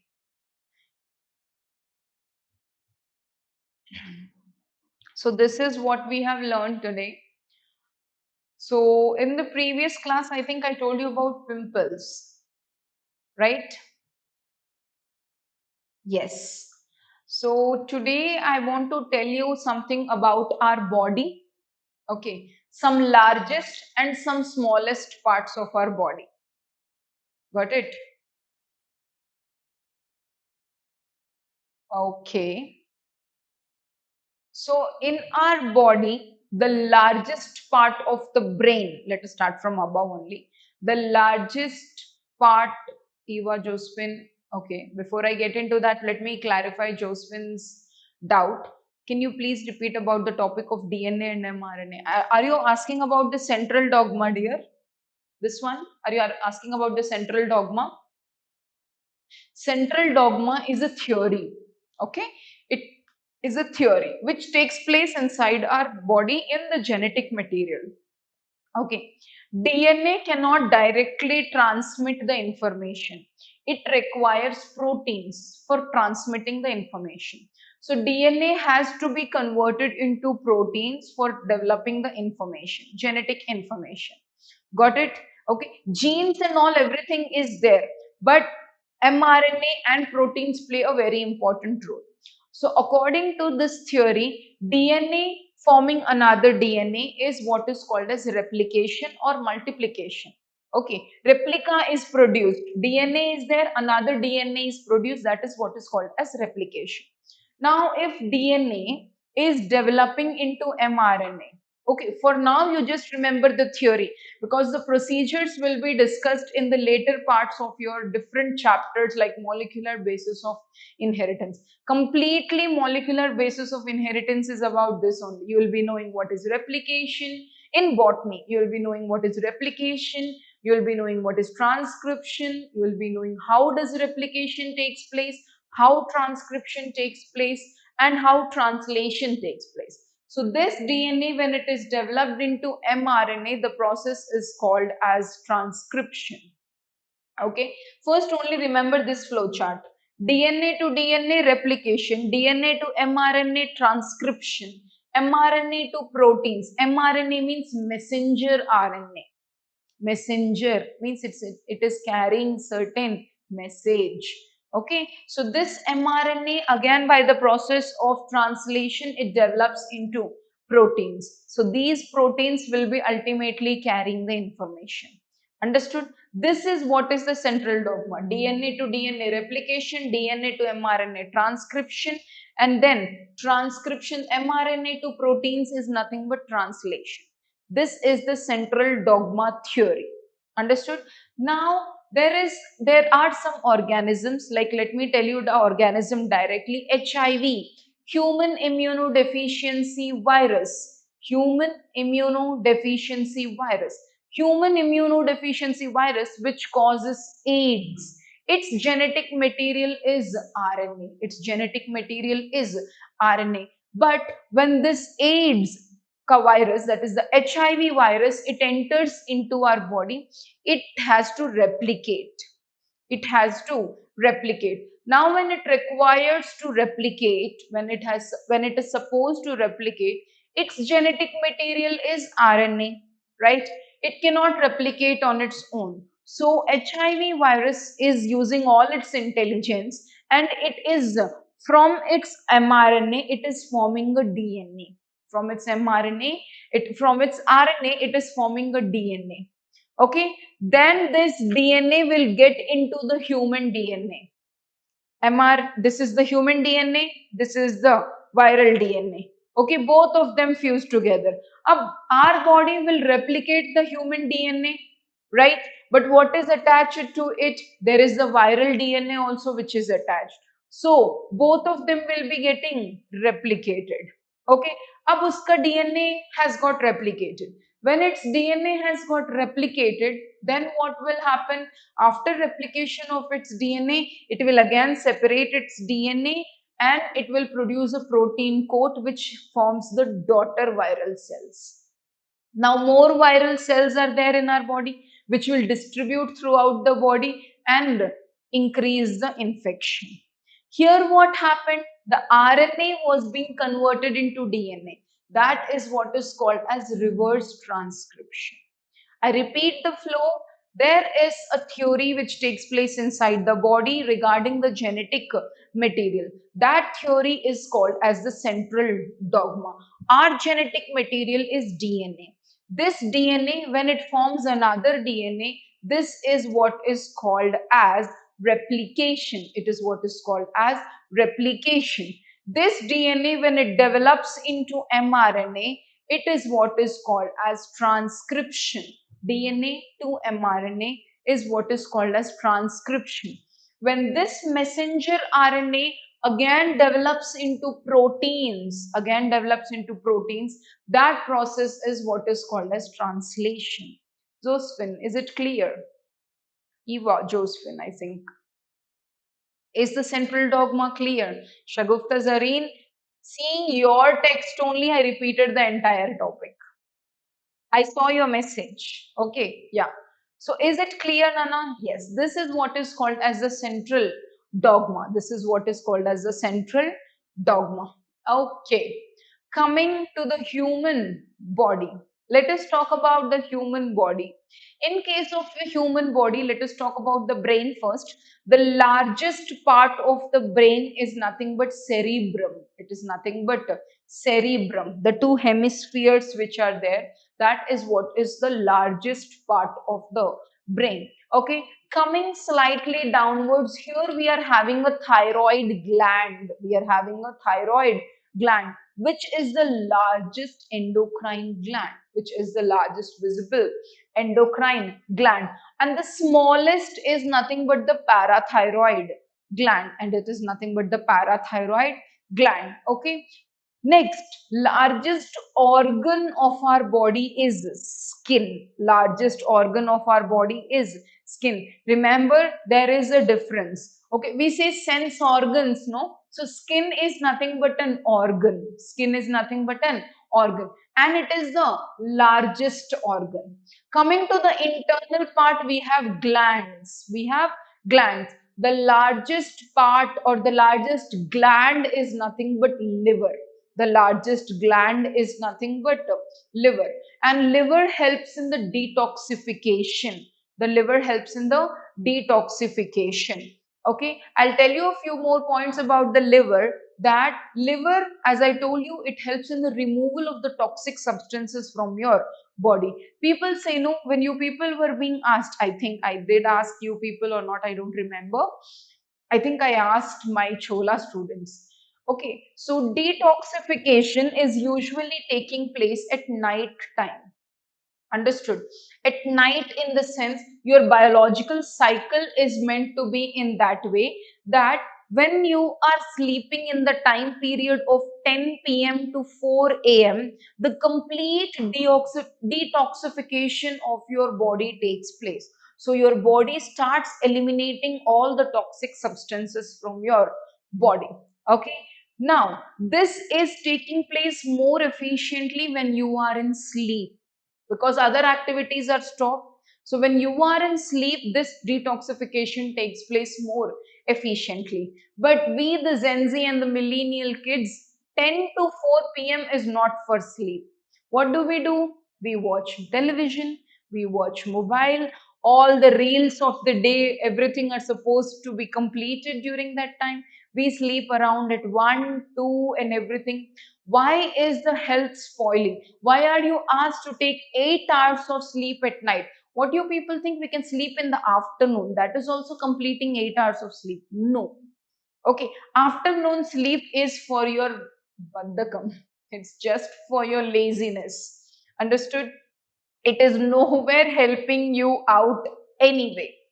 The night sleep helps you out in such a good way. It helps in completely purifying your body from all the toxins produced by different metabolic activities taking place all through your body. All of them are being separated. That is the reason, see, digestion gets completed. Morning, you go for the washroom. Okay, so you are removing all the fecal matter, which is removing the toxins from your entire digestive system, right? You brush your teeth in the morning. Why? At night, whatever the toxins are produced in your mouth will be eliminated. Okay, you urinate in the morning. I'm not talking about the fecal matter. Urinate in the morning. The urination will remove the kidney productions, which is removing the toxins produced from your excretory system. You take a bath. Why? Because all the toxins which are being coming from your skin, from different parts of your body, will be removed. That is what exactly is our daily routine. We people come to college without taking a bath. How many of you come to college without taking a bath? Bad people. Understood? This is what exactly is the routine. Understood? We don't follow a routine for something called as, like it's not myth. Earlier, in early days, it was something which was ilacheyali. Morning, you are supposed to wake up. Morning, you're supposed to take a bath. All this take a bath considered to be myth, but it's not myth. You are a science student. You are supposed to know the scientific reason behind everything. Did you get it? So liver is the coming back to liver is the largest gland. Okay. The longest bone of your body is the thigh bone. The longest bone of your body is the thigh bone. Large, that is what is the femur. Very good, very good. It is the femur. Next, the longest cell of your body, the longest cell of your body is the nerve cell. Very good. Okay.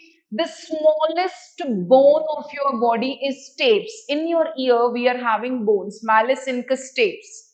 Okay. This very good. The smallest bone is the stapes, and the smallest muscle is what is exactly the stapes muscle. The stapes muscle it is called as. Okay, it is called as the stapes muscle. The largest muscle, smallest muscle is stapes muscle. The largest muscle is glutes. Your glute muscle is the largest muscle of your body. And the strongest muscle is the jaw muscle. This is the strongest muscle of your body. The biggest cell of the human body is ovum, which can be seen even without the microscope. Do you know that? The ovum, the egg, which is released by the female every month, right? The ovum is the glute muscle, your buttock. Your buttock muscle is what is called as the glute muscle. Glutes. Okay. If we remove it, Nana, if we remove it out, it is visible. That's what I meant. Okay. Yeah. So the biggest cell which can be seen even without the microscope is the ovum. And the smallest cell is the sperm cell. How beautiful is the creation, no? The biggest cell. I'm not talking about longest. Longest was nerve cell. The biggest cell is the ovum and the smallest cell is the sperm. Okay, the biggest lymphocyte is monocyte. Sorry, the biggest leukocyte is monocyte and the smallest leukocyte is lymphocyte. Okay, the big and smalls, are they clear? Yes, are they clear? You should be knowing about human body, right? Okay, I wanted to share something. I will ask you a question. But yes, you people are not supposed to, you can actually. Akshaya, till now I discussed about facts only. Yes, we are having ear piercings, right? Nose piercings. We wear a ring, है ना? We wear anklets. Indian culture, anklets, toe rings for the married people. They wear toe rings. Okay, bangles are there, right? All these accessories have a scientific reason to be worn.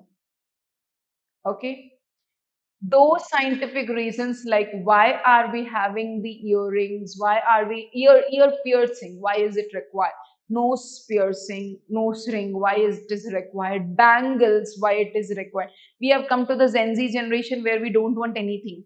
Hath mein bangle, not there. Earrings, not there. Anklets, not there. Toe rings, not there.